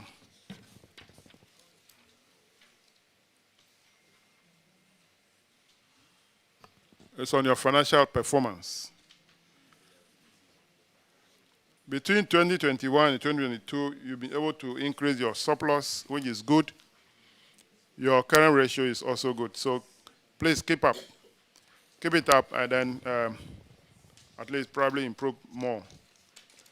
Let's go to 1196. Ranking member will take it.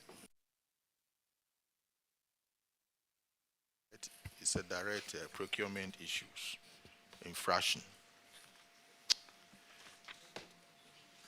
The auditors noted that you made payments totaling 1,274,873 cedis and 82 pesos.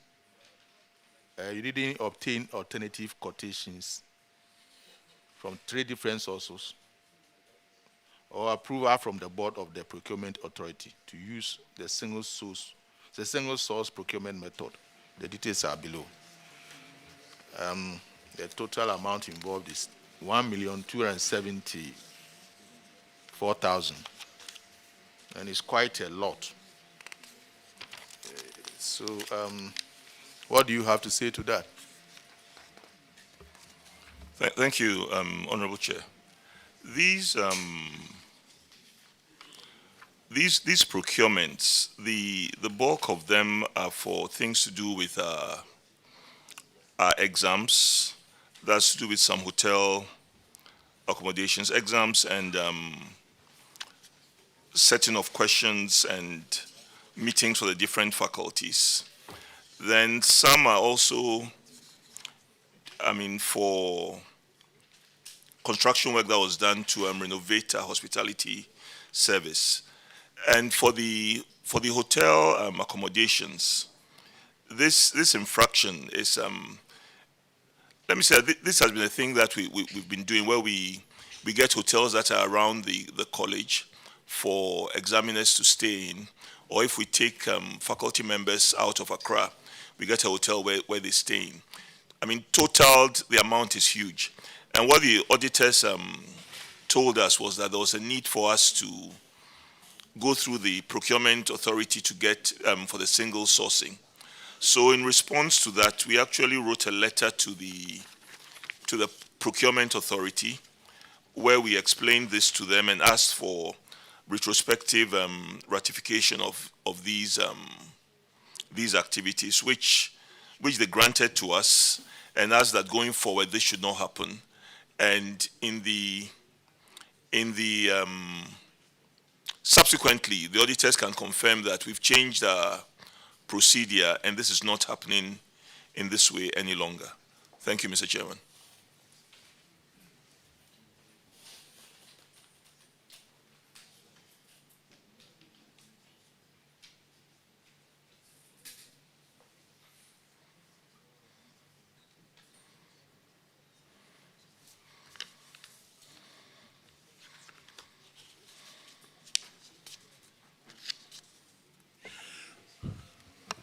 Well,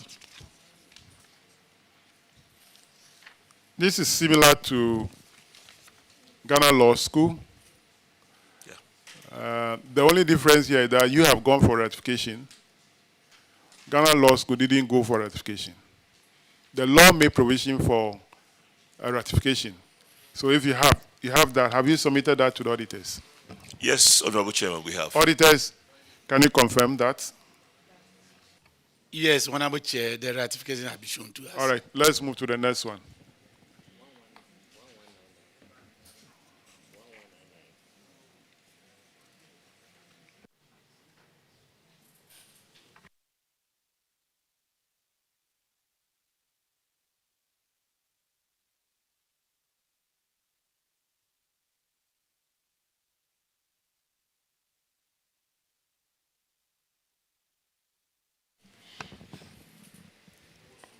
Paragraph 1201, Vice Chairman.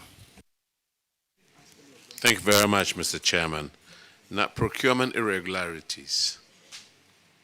And rector of the college awarded a contract of 3.5 million Ghana cedis to Quick Link Integrated Limited Entity Tender Committee and concurrent approval from the board of the Public Procurement Authority. What has happened to this contract? Thank you, Honorable Chairman. This contract, I mean, the explanation behind it, which we gave to auditors, was, I think it was, let me say, essentially a misinterpretation of, let me say, of the law, because this money was approved by council to be used for the refurbishment, and it was taken mainly from the college's endowment fund. So at that point, we felt that since this was the endowment fund, and which was overseen by council, we could go ahead and procure these services, which we did. But when the auditors came in, they explained to us that even though it's the endowment fund overseen by the council, there was still the need for us to go through the Public Procurement Authority and in the award of the contract. So we agreed with the auditors on the finding, and they advised us to get in touch with the procurement authority for retrospective ratification, and we did that. We wrote to the Public Procurement Authority, and we have a letter here where they granted us that ratification. And now we understand that even for this endowment fund, it's governed by the procurement laws of the country. And we've submitted this to the auditors. Thank you. You see, my worry is this: one person deciding on this without having an entity tender committee. Actually, Mr. Chairman, I mean, it's one person because the buck stops with me. But then this was based on the recommendation of our council, and management decided it. So I don't argue with it written that I did it, but in a sense, it's because I'm the face of the college. But it's not like a private encounter.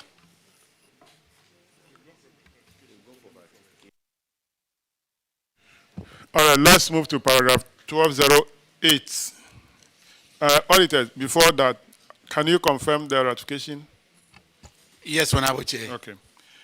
1208 is an unauthorized payment to Ghana Health Service, 334,679. According to the auditors, you got a letter from the Director General of Ghana Health Service on some payment to be made for 2 vehicles on hire purchase, but the vehicles were not delivered, and they are recommending that you should recover the money from the Ghana Health Service. Have you been able to do so? Yes, Mr. Chairman, we've recovered an amount of 442,957 cedis from Ghana Health Service regarding the hire purchase of these vehicles, and the auditors have been furnished with the evidence to that effect. Okay, the figure here is 334, but you mentioned 400 plus. Is that this amount plus interest, or that is the amount that you have actually paid to Ghana Health Service? I think the auditors missed one installment. Okay. And we showed that to them, and they were very thankful that we had shown them that oversight. So it means that the auditors can also make an oversight? Yes, they are human, sir. Auditors, can you confirm that? But there was an oversight, and also confirm that they have recovered the money from Ghana Health Service. Honorable Chair, they've recovered 442,957.08. Thank you. You didn't answer my second question. Anyway, that will be all for Ghana College of Physicians and Surgeons. Thank you very much for coming. You are discharged. Thank you, Honorable Chairman.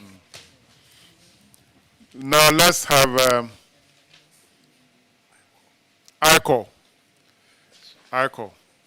After that, I'll come back to National Theatre.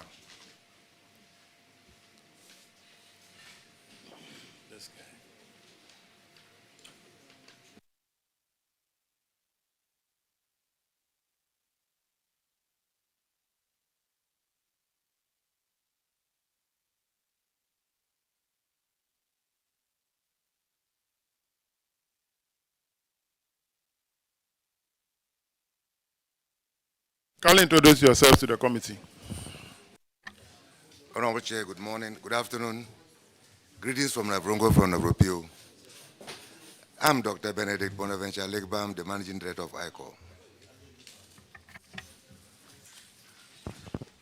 Good afternoon, Mr. Chairman. My name is Peter Agao, Business Development Support Services Manager, ICO. Managing Director, do you have a legal status in the company? Yes, Honorable Chair. As what? As a Managing Director. As Managing Director. Yes. Do you have a letter to that effect? Honorable Chair, I was asked the last time by Honorable Mutala, and I presented that to the clerk. You presented the letter? Yes, sir. To who? Who did you present it to? To the clerk.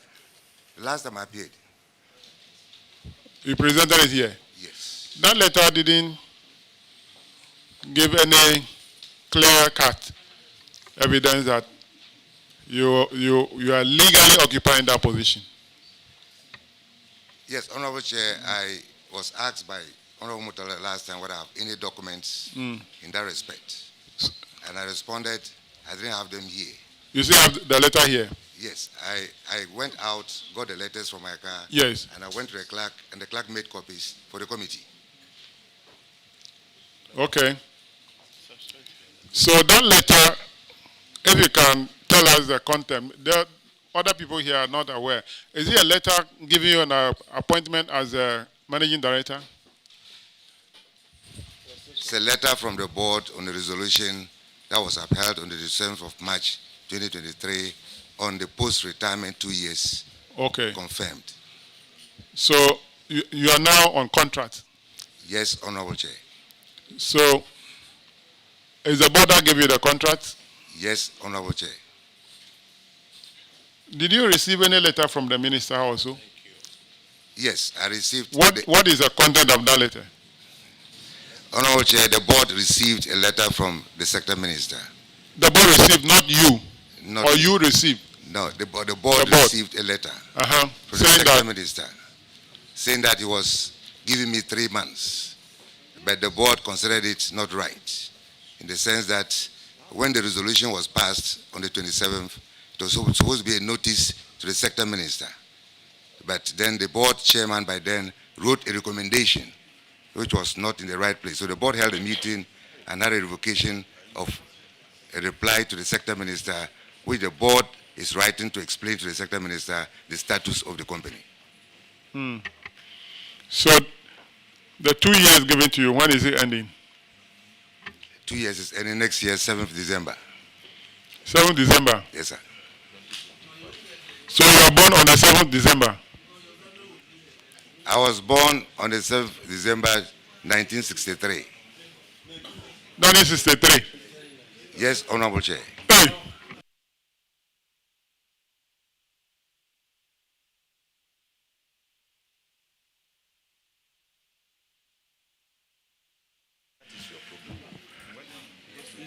Paragraph 1563, Honorable Samson. You have a follow-up. Okay, Honorable Kofi Adams. Thank you very much, Mr. Chairman. Mr. Chairman, in his answers to your queries, he said the board chairman wrote something to the minister which he says was not correct. What did the board chairman write to the minister which you said was not correct?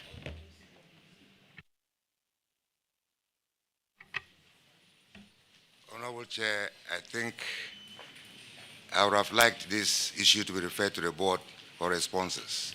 I might be making statements that might not be understood here. What happened was, after the resolution that was held, the board was supposed to write a notification, but then the chair by then wrote a recommendation which was not in the right place. That's what I want to explain.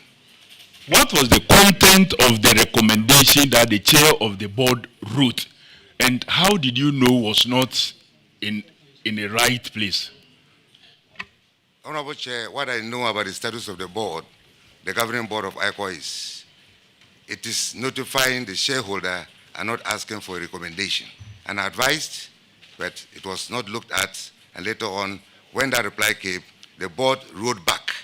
I think there was a board meeting that the board is writing back to explain that that is not the right procedure. So the only communication that has gone to the minister is the one you are claiming is not correct. And based on that communication to the minister wrote to the board, giving you 3 months. And you are now telling this committee orally that there's another board meeting with a letter on its way, which we do not have evidence here. Should we accept your narration when there is nothing at least before us? Honorable Chair, I didn't know that this was going to be a topic. I would have brought all the documentations. Well, Kofi, let's end it there. But I just want to find out from the managing director. You said the board gave you a contract. Is that board not chaired by the same board chair that wrote a report to the minister? Yes. The same board. So are you saying, telling this committee that the board chairman who has given, together with the other board member who are giving you the contract, the same board chairman has written a report to the minister which is not favorable to you? Yes, Honorable Chair, there was a lot of turbulence, and I think No, answer my question. After turbulence, every aeroplane experiences it. So you also experience it. Once you are flying, you will experience it. That's right. I'm asking, the board chairman who presided over the meeting that approved your appointment or the contract, the same board chairman wrote to the minister a report which is not factual. Is that the case? Honorable Chair, yes and no. Tell me the yes, and then tell me the no. At the point of the board meeting that the resolution was upheld, I advised him as the MD to get advice from the board secretary and the lawyer. At that point, he felt that he could write to the sector minister without consulting them. That's one. So when the response came, the board met and said no, that was not the right procedure. So the board met without the board chairman? He was present. He was present? Yes. And then it was decided that the board should select 3 people to write favorably to the sector minister that he had aired. So that is what is happening with the board secretary, the board, the company lawyer, and a member of the JIDA team who is on the board.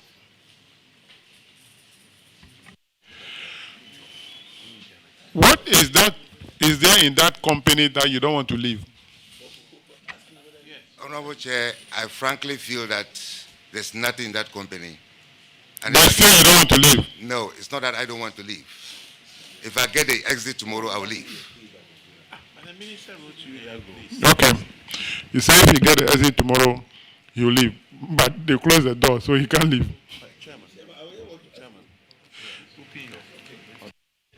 Chairman, I want to ask the MD, when was the last time you received your salary? Well, the last time I received my salary was up to the 7th of December 2023. It means that the whole of this year you have not been paid. And what's the reason? Or we have to generate our own IGF and pay ourselves. So discussions are going on. Mr. Chairman, recently there was a news item that farmers who benefit from your services are were complaining that due to lack of resources, or let's say they were complaining that at least the services that you are rendering to them has drastically declined. And they were putting the blame squarely on your persistent stay in office, and that's making the ICO non-functional. What do you have to say about it? Honorable Chair, I think that's a report by a group of farmers. I can justify it here, but I don't know whether I should do it. These are news flying everywhere, that even somebody is saying that I'm a vice chancellor of a stubborn academy. I want to say that I don't want to use reportage to discuss any further issues. That's what they are saying, but you need to get on the ground and see the massive improvement I've brought in there since 2019. I don't want to discuss the reportage. But, sir, you haven't been paid by the government since December of 2023. What at all are you looking for? And why are you still there? Well, I don't think it's payment which is the crux of the matter. I was given 2 years to implement a strategic plan. And I think that without payment, I'm still working, and I'll be paid. I know I'll be paid. So how do you survive? Honorable Chair, I've fortified myself very well. How? I think that I've made enough savings. You do what? I've made enough savings having traveled around. You made enough savings? Enough savings, yes. So you are depleting the savings? Sir, because you are depleting it now. Honorable Chair, as I take 1,000, another 1,000 goes into a particular exercise of my savings. Hey. Let's go on now. Paragraph 1563, Honorable Sampson. Thank you, Mr. Chair. This is service to the country. The issue here has to do with your finance. Now, my first question is, I want to know the depreciation policy and the rate that you are using. Your depreciation policy and what rate? Because I'm asking this question because the amount of depreciation is almost half the book down value, meaning that by next year or by the end of this year, you have written off all your assets. And since I come from the book, I know your assets are good, which can create an opportunity for you to auction them. That is why I'm asking, because the book value is almost gone.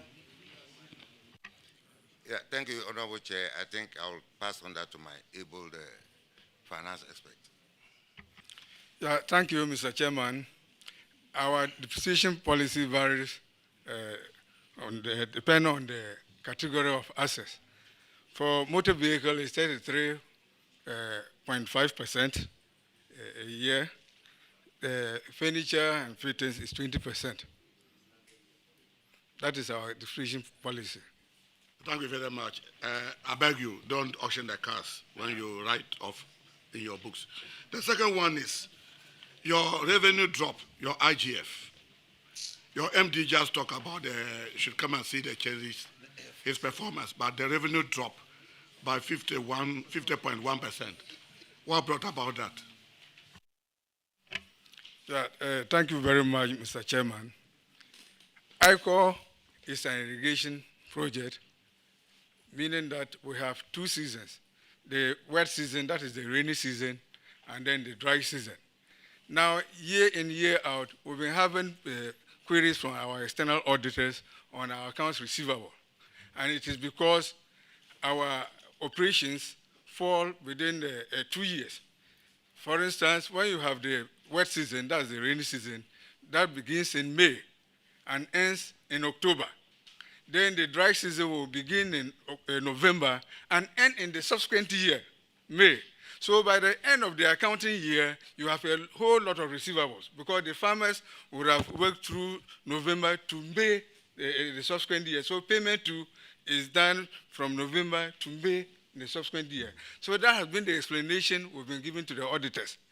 And we realized that it's been posing problems to us, so we said, no, let's realign our activities to fall within the government accounting year.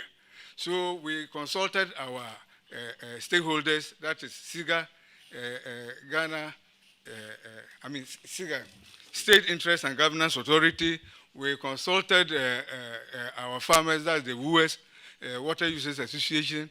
We consulted the board. That my last one before we close. No, but let me give you the genesis. No, that's okay. Why it is so? So 2022. Peter, because of the accounting year, definitely you have that figure, so I've understood. But I want you to just explain this. You took 1.2 million from Ghana government controller for salaries, but you have overpaid your salaries. Do you have contract staff? We haven't overpaid our salaries. The 1.2 million from controller is to pay the permanent staff. But I call with our operations, you are from there, you know, we engage casual labor. We have casual wages. So when you look at it, it is the personal cost has to do with the permanent employees and then the casual labor. Thank you, Mr. Chair. I'm done. Thank you. Michael. Paragraph 1572, Honorable Johnson Edu. Thank you, Chairman. This paragraph has to do with overdue salary advance. You granted salary advances to 21 staff of your company, but you failed to collect these monies back. Currently, 10 of them have separated from your company, 11 are still active. Give us the updates of the salary advance.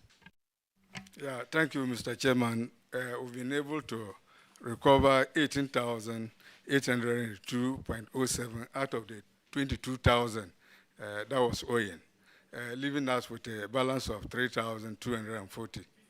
Thank you. When are you retrieving the balance of 3,240 Ghana? Yes, we've written to with the active staff, we've written to them, and we have given them by the end of August this year. We are hoping that they will take their salaries and then make do with it.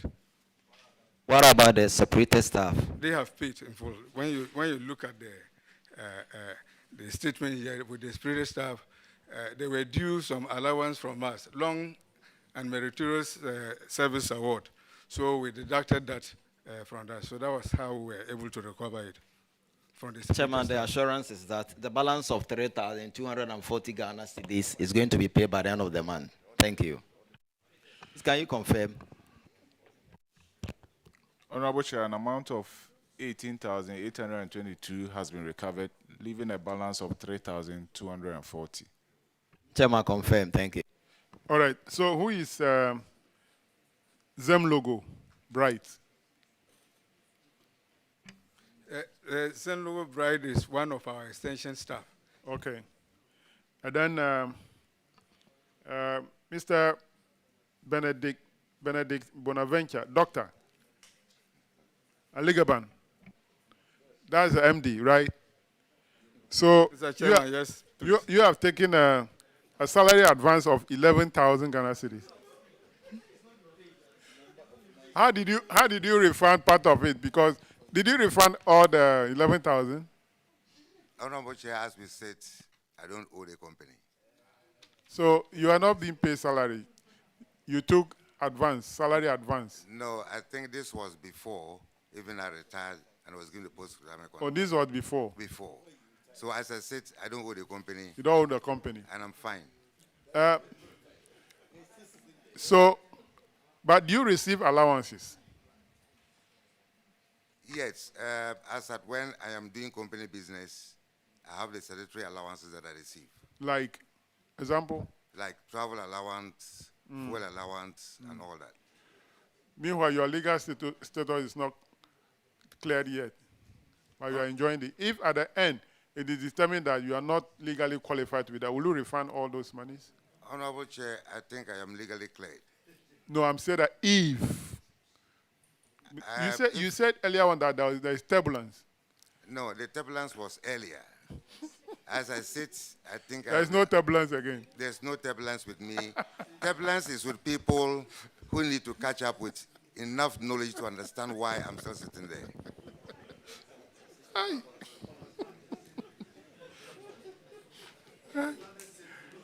All right, let's move on to paragraph 1577, Honorable Queenster.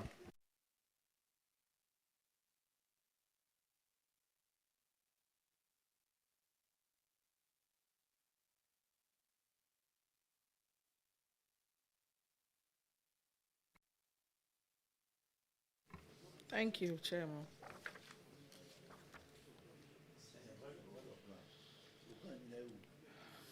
Unrecovered loans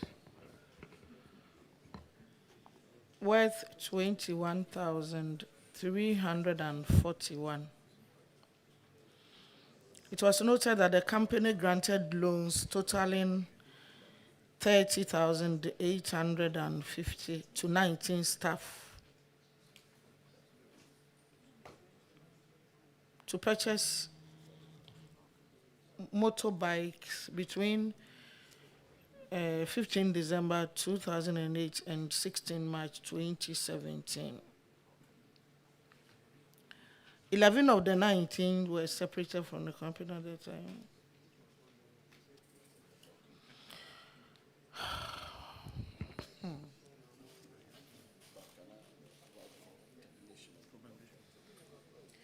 Recommendation was that for management to recover the amount through deduction from the monthly from the staff. Has it been done? Yeah, Mr. Chairman, yes, we've been able to recover an additional 6,422.46 from the affected staff, leaving with a balance of 14,918 to go. We have written to controller for these deductions to be effected. But controller has an issue with us. The issue is that they consider this as third-party transaction. And with third-party transaction, they are saying that we need to come for training to be able to do it during the time of validation. When we are validating salaries and we need to deduct that, then we'll be able to do it. So we are sending 3 staff to controller for that training so that we'll then go ahead with the recovery of the balance. Thank you. Thank you, Chairman. Okay, auditors, can you confirm the first payment if it has been done? Honorable Chair, an amount of 6,422 has been recovered, leaving a balance of 14,918. All right, that'll be all for ICO. You are discharged. Thank you very much, Honorable Chair. Are you going by air? So that we pray that there will not be any turbulence in the air. Honorable Chair, this time I'm going by road. Because the rainy season, I don't like going by air. I want to see where I'm going to fall down. Thank you very much.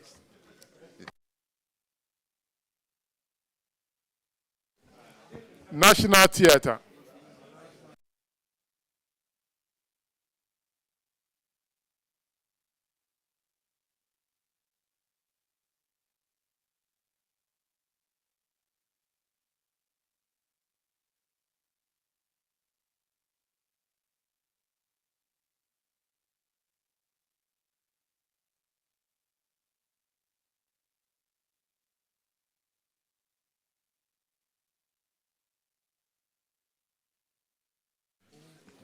Kindly introduce yourself to the committee. Minister, have you taken the oath?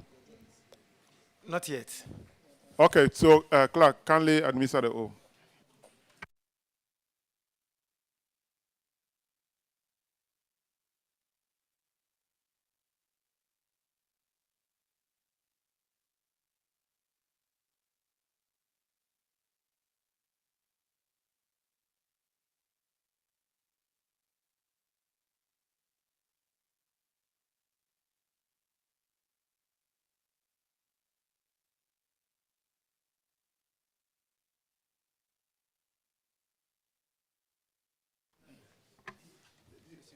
Bible in your right hand. Please, take the Bible in your right hand and repeat after me.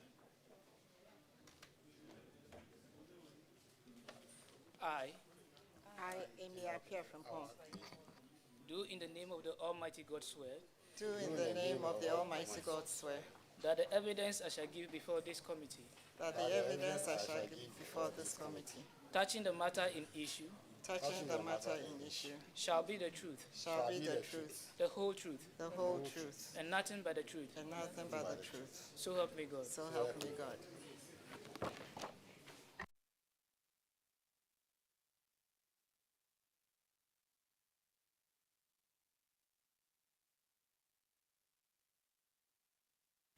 Kindly introduce yourself to the committee. Honorable Chair, my name is Mark Okrekumante, Deputy Minister for Tourism, Arts and Culture. Honorable Chair, my name is Amy Apia Frimpong, Executive Director, National Theatre. Honorable Chair, my name is Enoch Awakwi, Head of Accounts. Honorable Chair, my name is Stephanie Eslayamwa, Director of Ghana Dance Ensemble. Thank you for coming.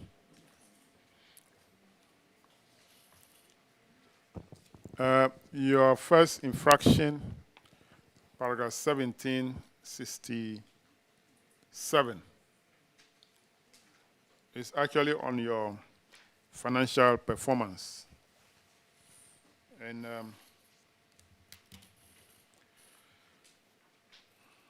your profit position is that you have made a loss. This can be attributed to your drop in your government subvention of 12% by 2021. What is the current situation? Has government been giving you enough subvention to cover your personal emolument and your goods and services, and probably your capital expenditure? Thank you, Honorable Chair. The Executive Director of the National Theatre will handle this. Thank you, Honorable Chair. This year, our subvention has improved very much as opposed to the last few years. So, how much are we talking about now?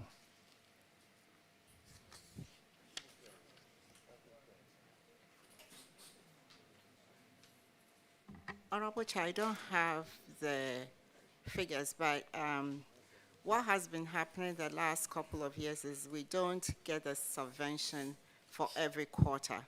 So we end up the year, sometimes we get it for just 2 quarters or 3 quarters, but we've never had all 4. But this year we've started and it's actually coming on time.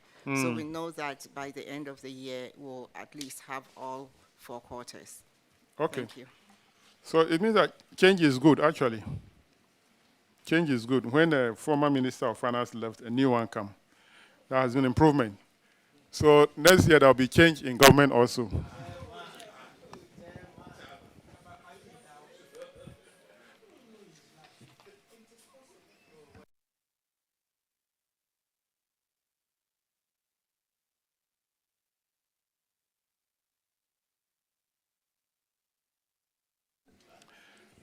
All right, the next one is paragraph 1776.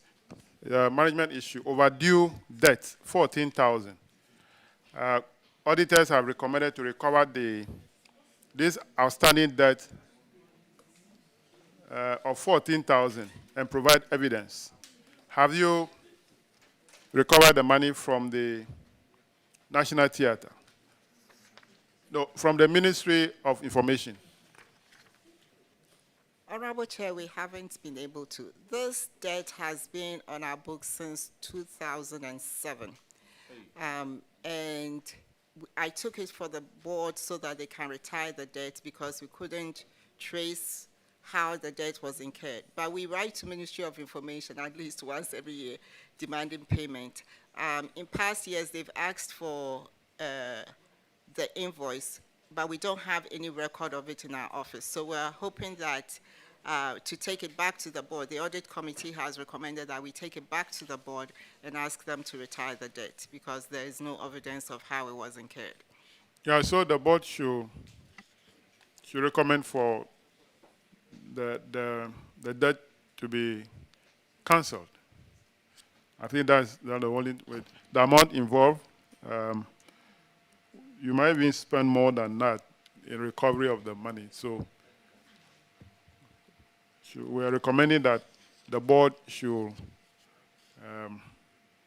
write for the debt to be cancelled. Paragraph 1781, Honorable Yusuf. Chairman, thank you. Chairman, the infraction relates to the renovation of the National Theatre. What is the state of it as we speak in terms of its renovation? Thank you, Honorable Chair.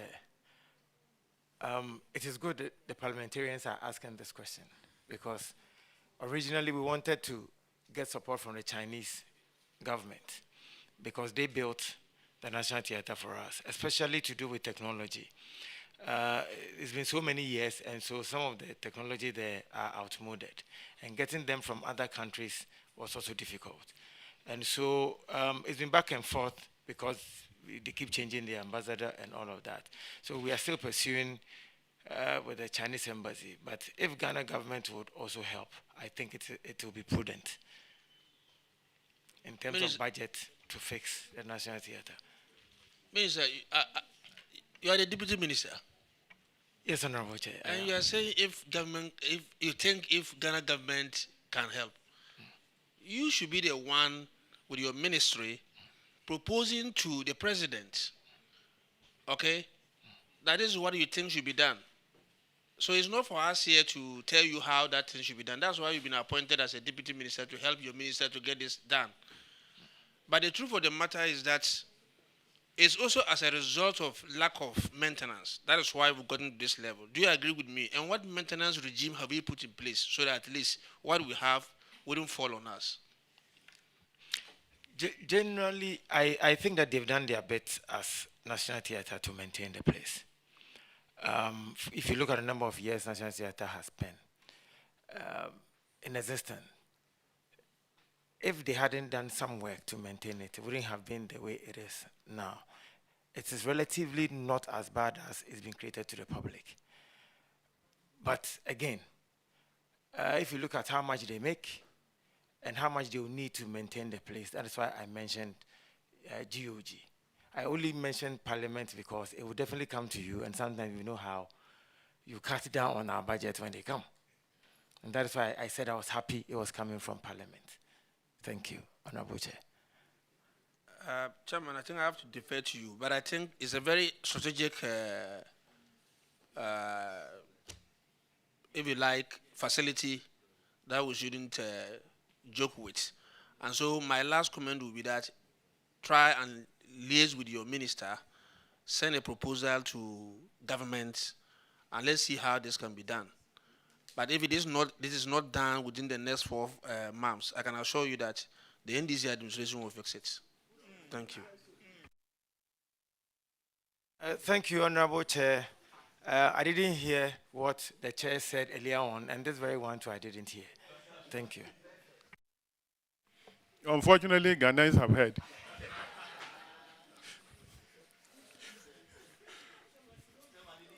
All right. That'll be all for the ministry.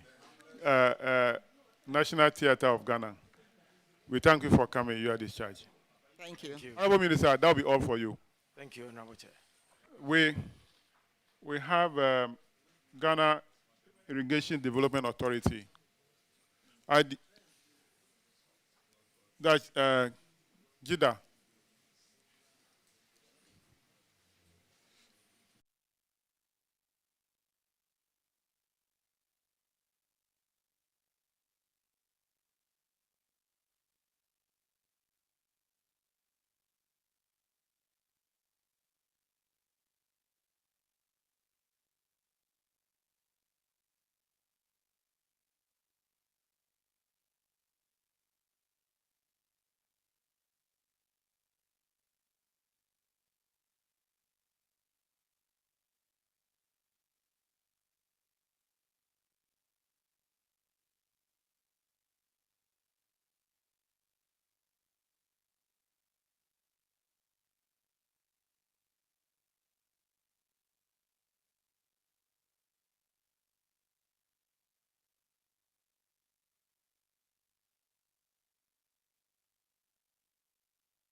your scripture in your right hand, and then you say after me,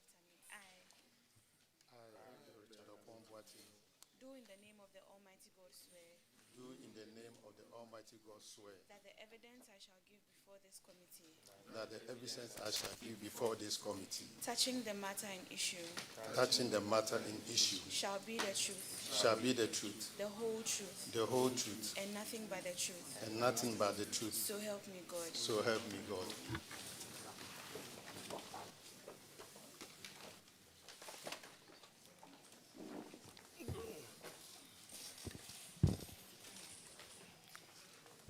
Kindly introduce yourself to the committee. Yeah, thank you, Honorable Chair. My name is Engineer Richard Opon-Boatin, the Acting Chief Executive, Ghana Irrigation Development Authority. Thank you. My name is Richard Kojo Agbavo, and I'm the Deputy Finance Manager. And my name is Albert Alphonsus Apia, Deputy Chief Manager, Finance. My name is Bernardo Tinkran, Deputy Chief Manager, Audit. And my name is Engineer Eric Samuel Edu Dankwa, Chief Manager, Planning Department. My name is Engineer Philemon Youngson, Chief Manager, Project Development.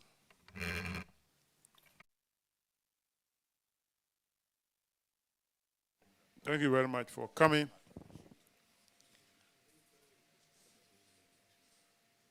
Your first infraction is on paragraph 1582, Honorable Afrifa, financial performance. Chairman, thank you. Yes, financial performance. Yeah, even though you are operating at a deficit, by comparing your 2021 and 2022,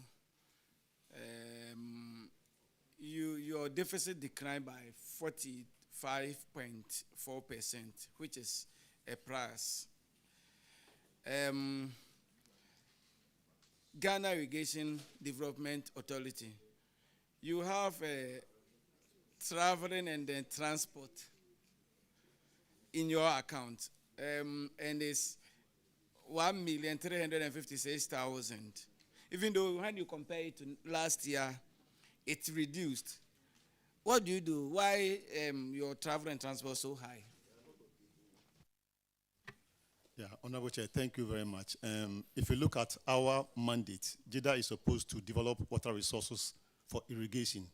So we travel a lot identifying projects, potential areas. So for let's say for last year, we did close to about 100 feasibility studies of feasible sites for dams. So anytime we are going out, we have to also have some per diem for our staff and also fuel our vehicles. That is why we have this high cost of travel. Thank you very much. Thank you. Even though your current ratio is positive, by comparing it with last 2021, it has reduced from 4.0:1 to 2.2:1. What measures are you putting in place to ensure that it doesn't reduce further? Honorable Chair, I'll defer it to the finance man to speak to it. Thank you. Thank you, Mr. Chairman. We are putting measures in place to ensure that our supervision allowances are received on time from the contractors we supervise their work, because the supervision allowances is what normally creates some of these things. So if you receive it on time, by having enough. At your financials, the first page. Dam irrigation, 102 million. How many dams did you rehabilitate during the course of that year?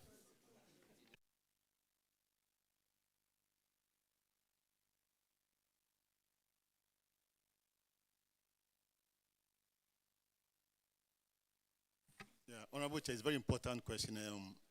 For cost of dam is site specific. So I will let my Chief Manager Development handle this question. Thank you very much.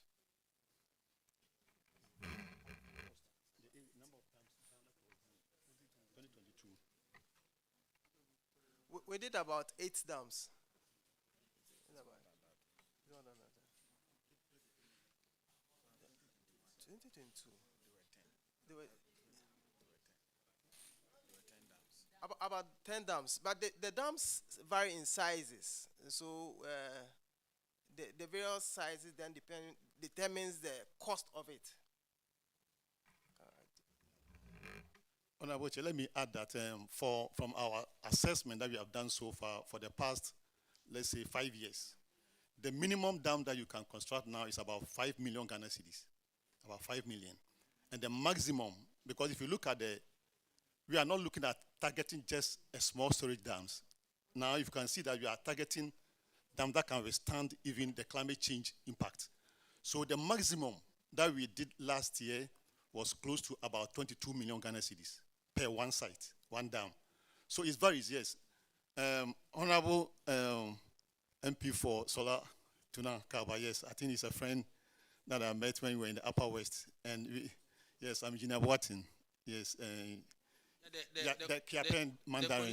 The constituency is Great Bole Bamboy. It's okay. Oh, sorry, Great Bole Bamboy. Thank you very much. The constituency that produce a president and produce the president again, for your information. Yes. So, Honorable Chair, if I'll answer the question, the number of dams depends on the site or the size of the dam you want to construct. But currently, if you want to do any dam that will store water for the next year, even without rainfall, we should target about 15 million Ghana cedis. Thank you very much. All right. Are you done?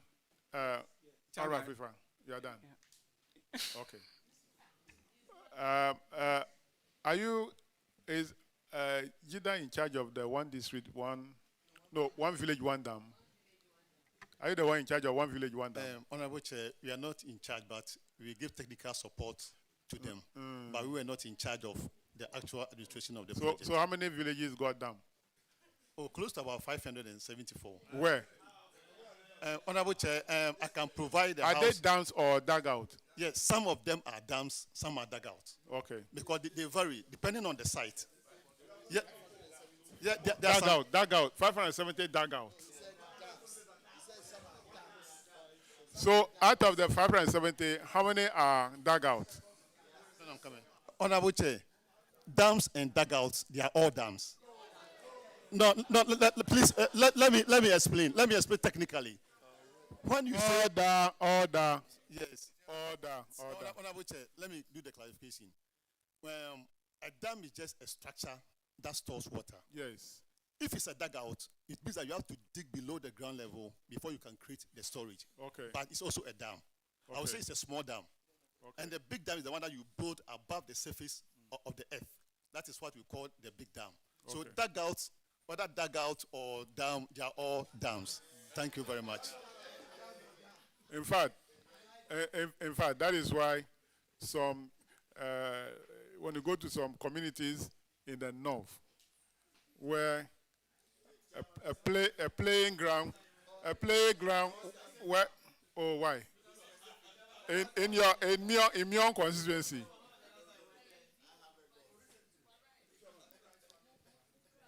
Now, before I allow next question, are you familiar with the order?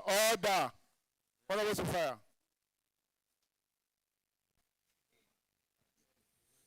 Are you familiar with the People Irrigation Project? Yeah, Honorable, yes, I'm aware of that. Yes. Do you know that there is a challenge or a problem where at Section 8, during not Section 8 of any act, Section 8 of the farm, the project, where the people of Weta, during rainy season, when the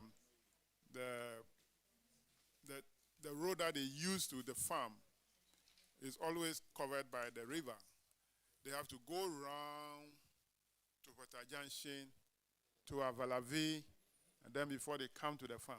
There's a need to do a small bridge there. Are you aware of that project? Honorable Chair, thank you very much. I'm aware of that project. Next year or early this year, late this year, through the Food System Resilience Project, we are going to have some rehabilitation works at Weta. I know the issue is section 8 to 11. The issue is that it has to drain from the field into the sea. But because the sea level at times becomes higher than the ground level, we are not able to discharge. But we have installed a system where we lift water onto the surface and it goes into the sea. So under the FSRP project, we are going to have rehabilitation work done on the whole project completely. Thank you very much. So just consider getting some small bridge for them there. During that time, even if it will not be, they wanted where at least one vehicle can pass through so that they can convey the rice from the farm into the community. So consider something like that. I've tried severally, but I haven't succeeded. This is an opportunity to appeal again because the people are yearning for that all the years round. Because during the rainy season, a distance of, let's say, 200 meters where they can pass and go to their farm, they have to go like 8 kilometers before they come to the farm. So it's very bad. Honorable Chair, well noted. We'll take action. Thank you very much. Honorable Sampson. Thank you, Mr. Chair. You know, this house is a house of records. You said here that a dump, you need 50 million. 50 million, even 5 million. Can you tell the committee the dumps, the 500 something dumps, the price of one at the time you constructed those dumps? Because you are saying whether a dugout or a dump is a dump. Can you give us the price of the dumps? So that we compare, want to see.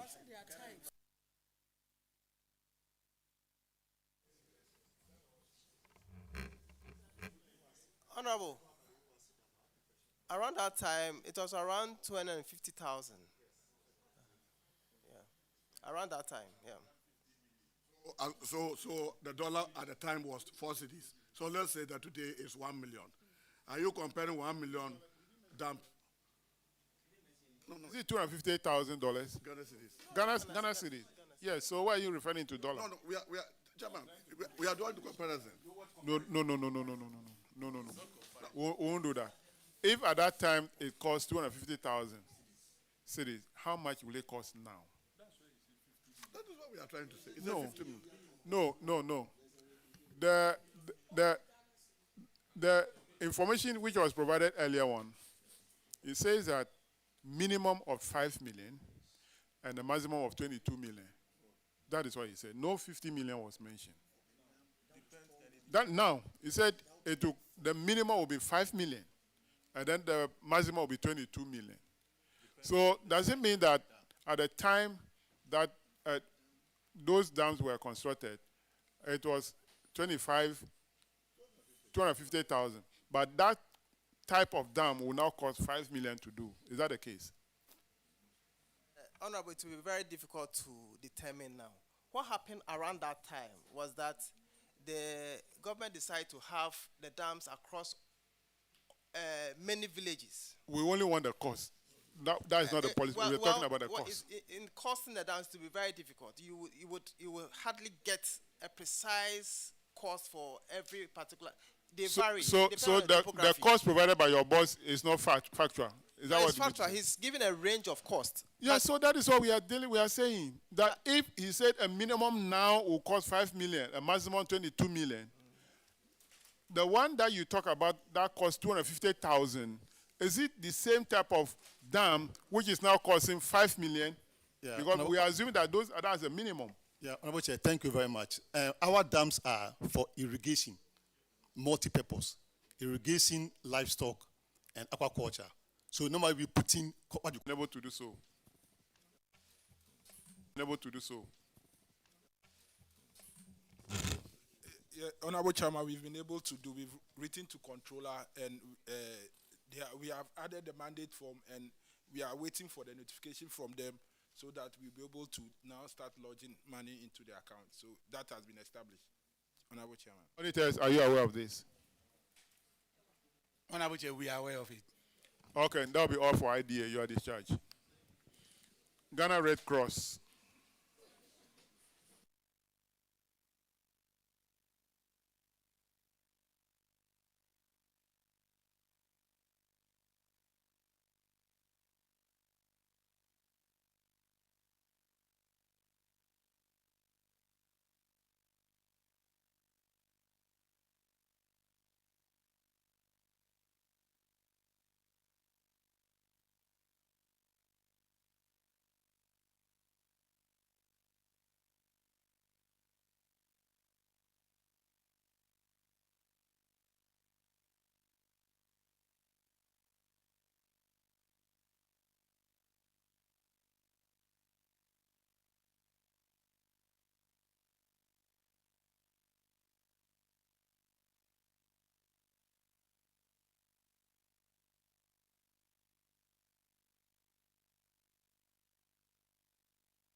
Solomon.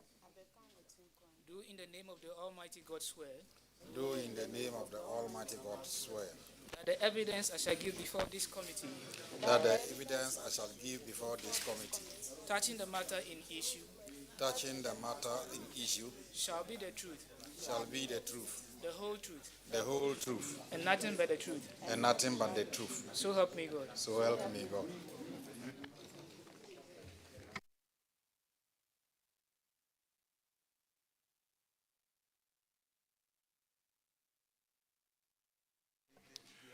You're welcome. Thank you. Kindly introduce yourself to the committee. Honorable members, let's pay attention. My name is Solomon Gayoni Gulu. I'm the Secretary General or Chief Executive for the Ghana Red Cross Society. Thank you.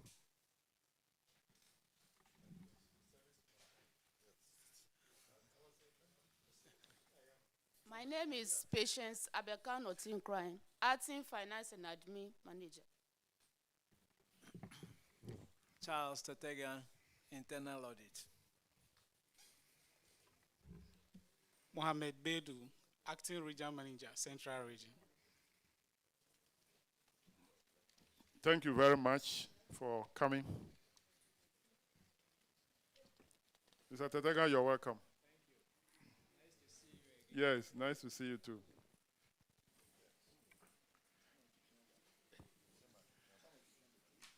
All right. Your financial statement for 2021, you made a deficit of 1.2 from a profit or surplus of 3.2 million.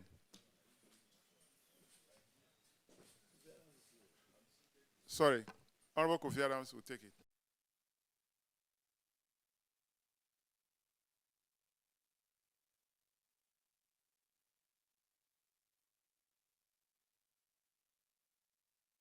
No, I didn't start. I've been seated here. Thank you. Then, well, because chairman started, I had closed the book, so let me.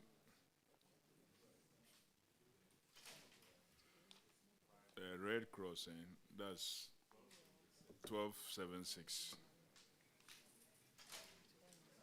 There's a jump in your IGF, but can you explain why a huge drop in your support stroke donations? Has it anything to do with a problem with your organization? Last year you were here, some issues came up, and that is this linked to anything, any problem in the organization? A huge drop from 14 million to just 4.7 in 2021. Any explanation to that one? So we'll move on. Thank you, Honorable Chair. What brought this decline was as a result of decline in our project base. Ghana Red Cross, we run projects. So the more we have projects, the more our income increases.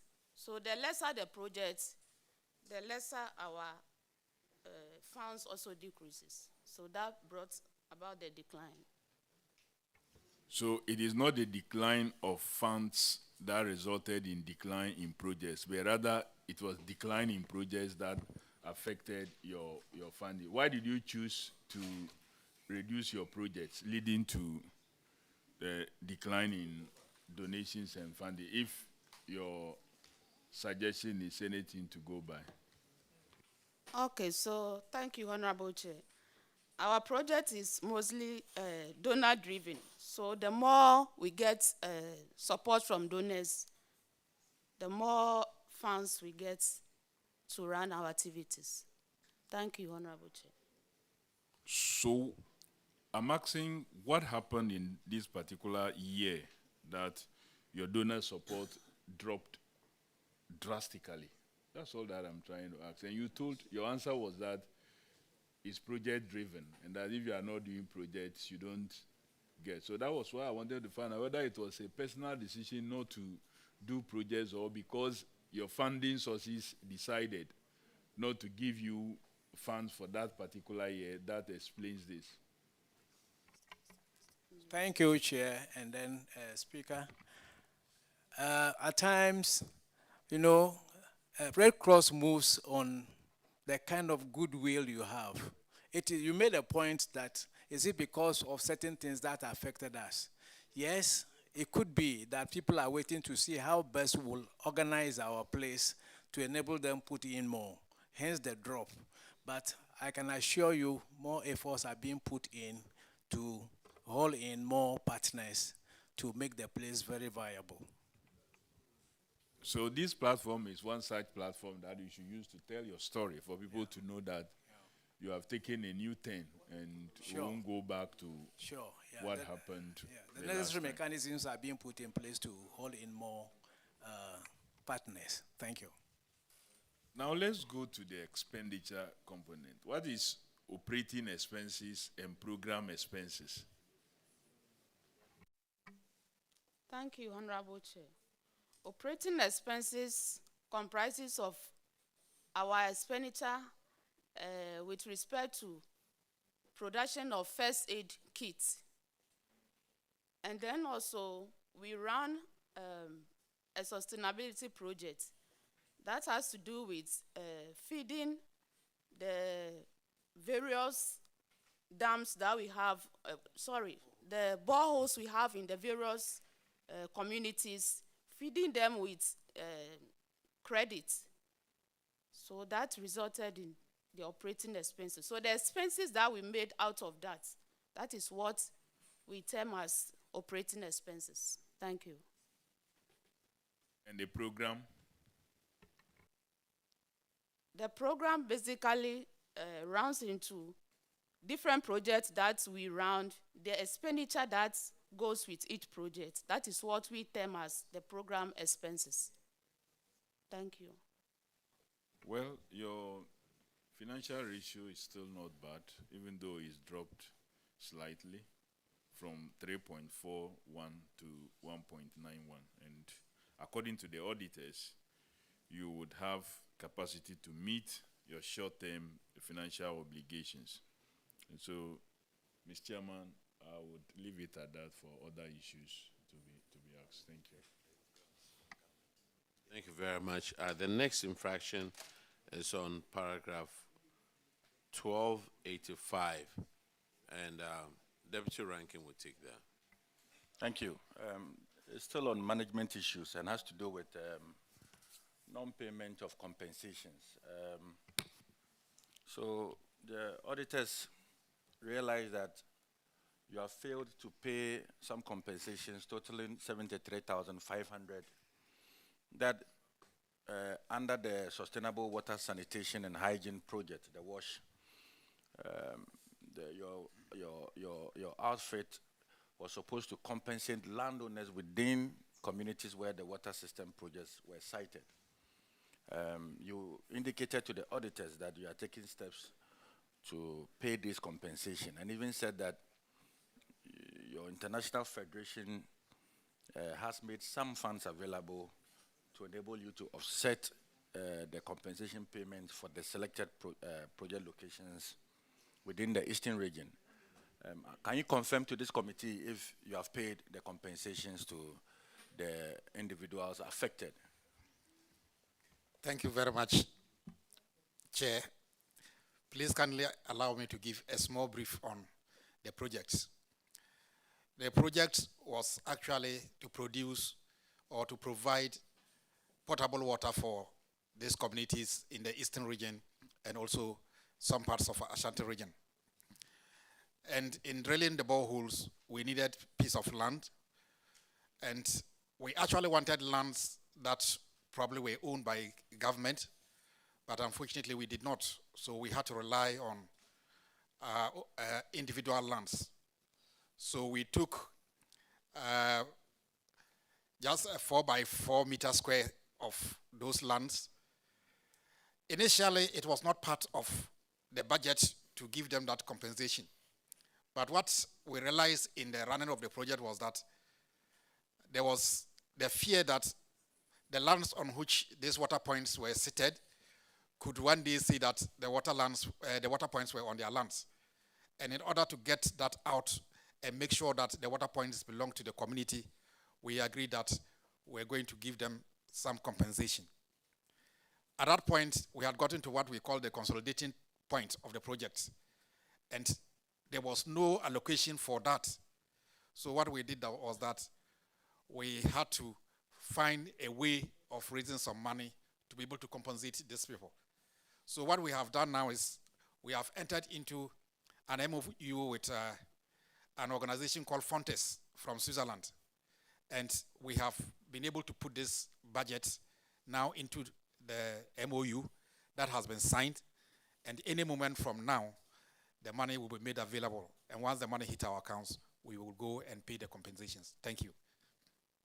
But you indicated to the auditors that your federation has made some monies available, and that is what you intended to offset these compensations. And now you are giving us a different institution. What is the guarantee that the next time you appear before this committee, you will not be telling us that another organization is also looking for money to give to you? Yes, we have had a lot of discussions on this. The Fontes have come to Ghana about 3 times. What happened to the federation's money? The federation money, actually, that's what I was saying. It was at the consolidation point. It was agreed at that money, but the budget ended, and they didn't give us that money. All right, okay. But have you also considered, because these water bodies are meant for the communities. Yes. And probably have you engaged the individuals, the landowners involved? Because if there's a water project for their community, and they have allocated a piece of land to be used for these water projects, I'm sure if you engage them and you sign some level of agreement with them, they will not come back requesting for compensation. Have you considered that? Because from what you tell us, it's just for the fear of them coming to you to ask for compensations. It could be that they have not even done that. Thank you, Mr. Chairman. I did say that we had a fear that they will one day get up and say that the water is on my land, the water is on my piece of land, so it is mine, I won't allow you to fetch the water. And that is what we didn't want. Because in our monitoring, we encountered some frictions with some people in the community, and that gave us the light that this could happen.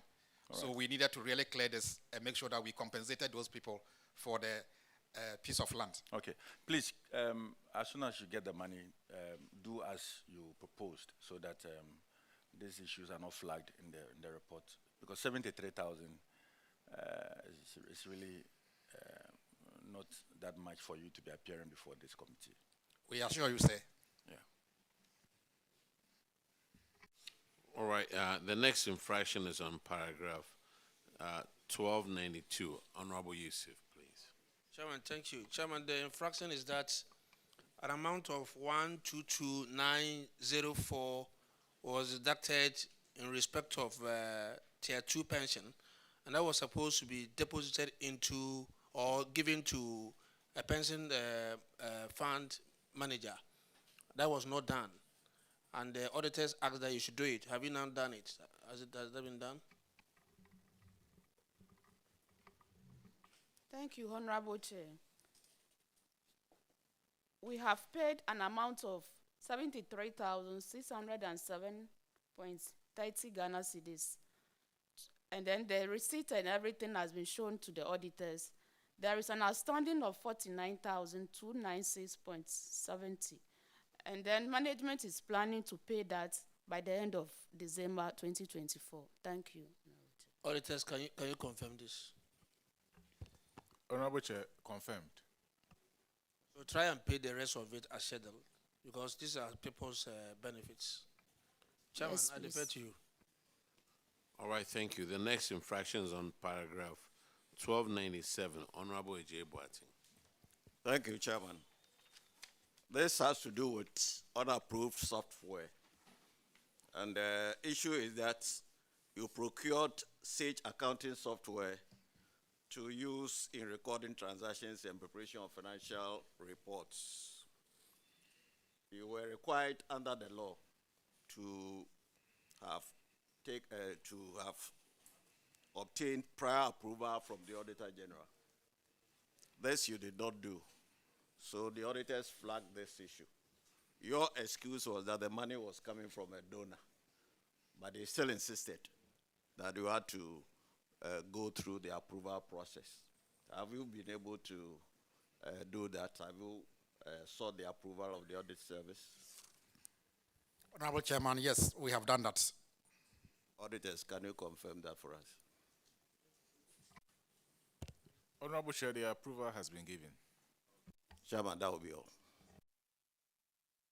All right, the next infraction is on paragraph 1303. Honorable Bauer will do that. Thank you, Mr. Chairman. And said paragraph relates to end of service benefits and provident fund in arrears. And auditors noted that you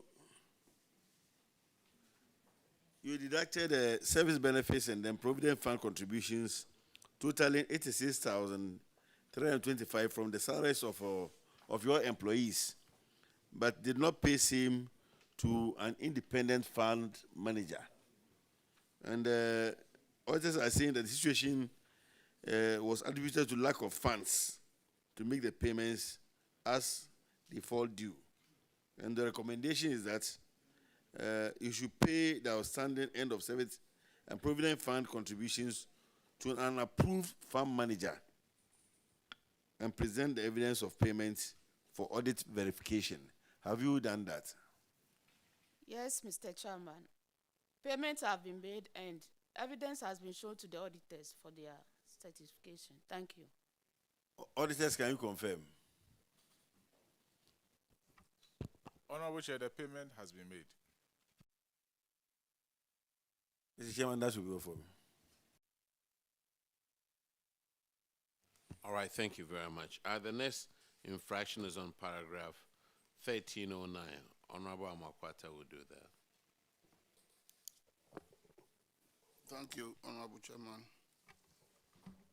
It's a simple, straightforward thing. And the infraction is about unaccounted revenue amounting to 7,305 Ghana cedis in respect of correction from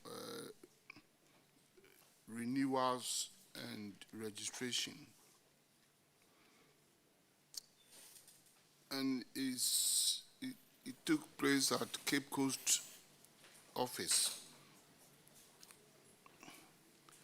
The auditors recommended that the amount should be recovered from the acting regional manager. This took place last year between April and June. What is the situation now? Has it been retrieved? Thank you very much, Honorable Chairman. The money has been paid into the regional account. Thank you. Is the acting regional manager still in office? Yes, please. He's here. He's currently with us here. He's with you here. Was it paid with interest?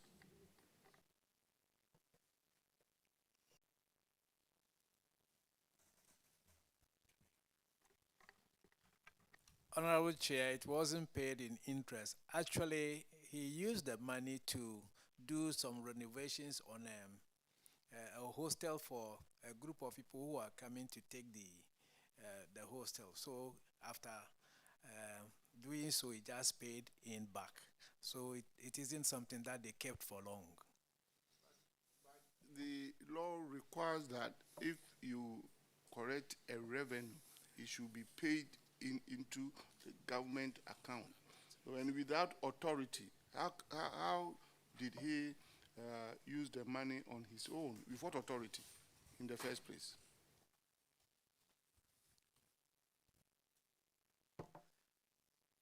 Well, he thought he was going to improve the place for people to use immediately.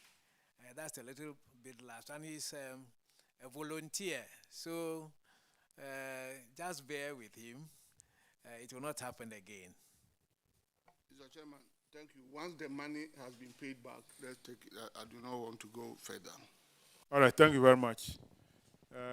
Honorable Sampson, take the last one, paragraph 1313. Thank you, Mr. Chair. There's understanding the payment of 3,496. You were supposed to pay, recover the amount. Has that been done? Yes, Honorable Chair, it has also been paid. Pay the money to the bank account? Yes, please.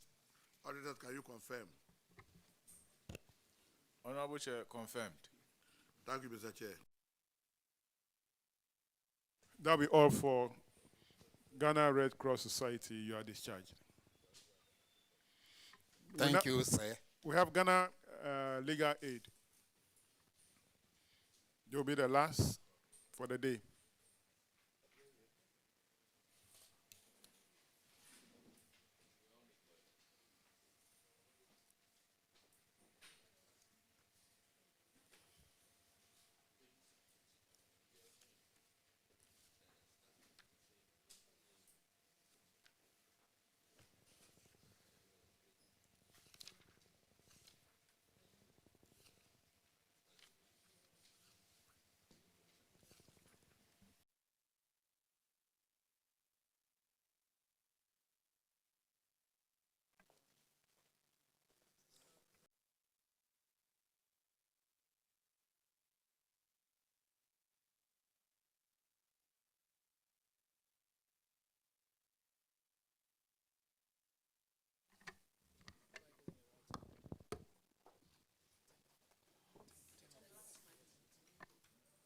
That issue on the one. Yeah, that's it. Please, can you I will in your right hand. Repeat after me. I, Kobina Ibo Donko, do in the name of the Almighty God swear. Do in the name of the Almighty God swear. That the evidence I shall give before this committee. That the evidence I shall give before this committee. Touching the matter in issue. Touching the matter in issue. Shall be the truth. Shall be the truth. The whole truth. The whole truth. And nothing but the truth. And nothing but the truth. So help me God. So help me God.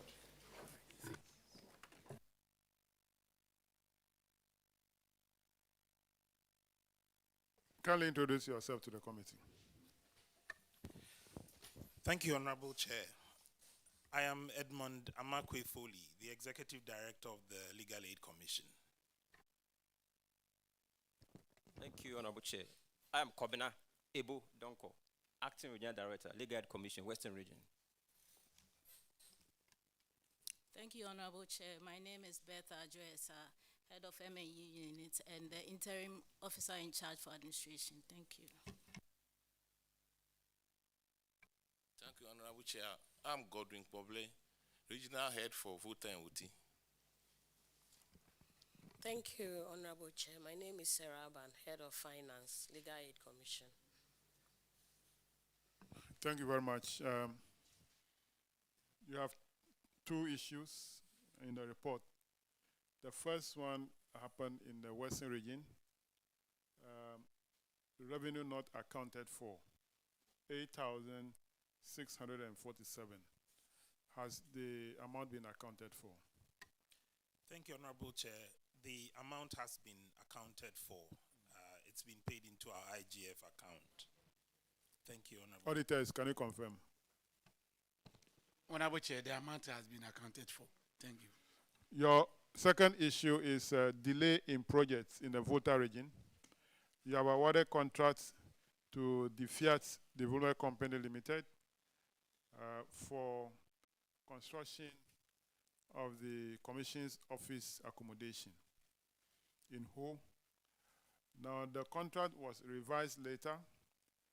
Initial cost was 88,340 Ghana cedis to revise to 139,000 Ghana cedis. And AESL had estimated that the amount will now cost, as of 2021, will now cost 1.4 million, which is now needed to complete the projects. Now, the recommendation is that the regional management should liaise with the head office in order to prioritize the project and complete it to avoid additional cost. What is the status of the project? Thank you, Honorable Chair.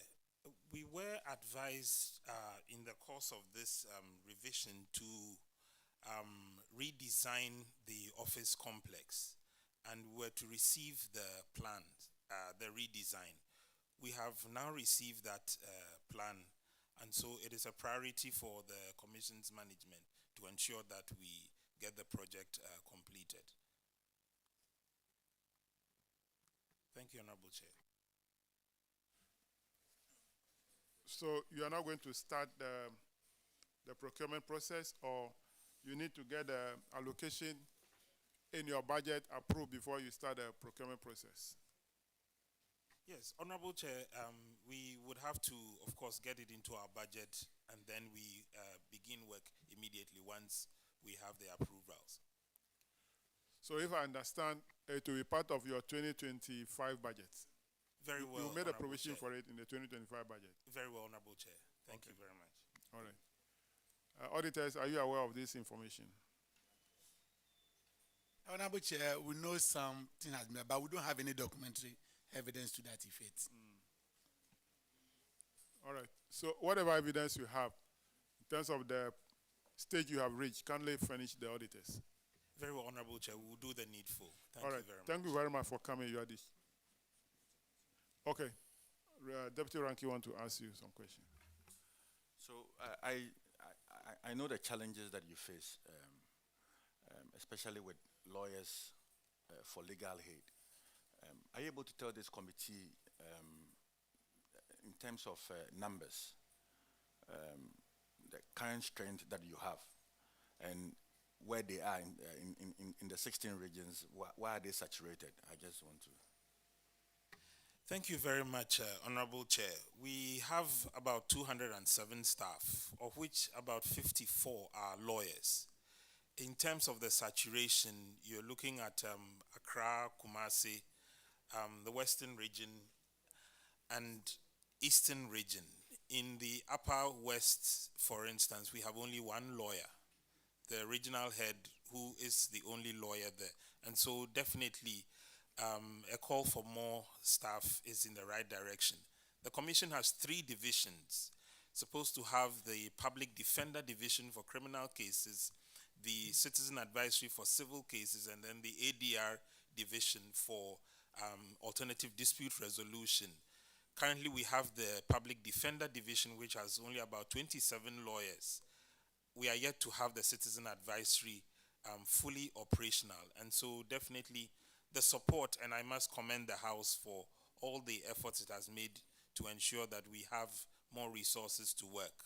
And we do actually have some sterling cases that we've handled. The head of the Western region is here himself, getting a juvenile out of the secondary prison who should not have been there. And so definitely more support from the House. Our immediate need is the head office space, which the Attorney General has promised is going to give us his former place. And so we would continue to urge the House to push for us to get more. Thank you. Thank you. And that is my concern, because we have several cases of people who are rotting in jail who are not supposed to, but because of lack of funds and getting lawyers, they are unable to do that. I mean, out of the 16 regions, you are only in about 5 regions, which for me is problematic.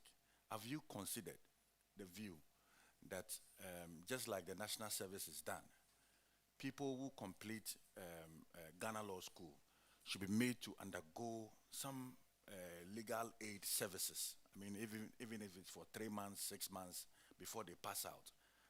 Would you agree with this suggestion? Thank you, Honorable Chair. In fact, we have written to the National Service Secretariat to specifically assign us service personnel who are LLB graduates as well as lawyers. And going further, we would be having a meeting, a formal meeting with them to conclude an MOU between the two institutions so that it is done regularly, and that would greatly enhance our staff strength. Well, thank you, but not really national service. I mean, everybody's supposed to do pupillage. So as part of your pupillage, you go through legal aid so that, I mean, we are able to clear most of these cases. It's just a suggestion. I mean, so you could consider it and make proposals to the Attorney General and even to the Parliament of Ghana, and let's see how it goes. Thank you very much, Honorable Chair. Definitely a call in the right direction, and we would take that suggestion on board. Thank you. Thank you very much. That will be all for Legal Aid Commission. We want to thank you for coming. You are discharged. Honorable members, we have come to the end of the public hearing for today. Tomorrow we are expecting Ministry of Employment and Labor Relations, Ministry of Transport, Ministry of Trade and Industry, Ministry of Information, and Ministry of Works and Housing. I want to thank you very much for coming today, and the sitting of the committee is adjourned to tomorrow at 9 o'clock in the forenoon.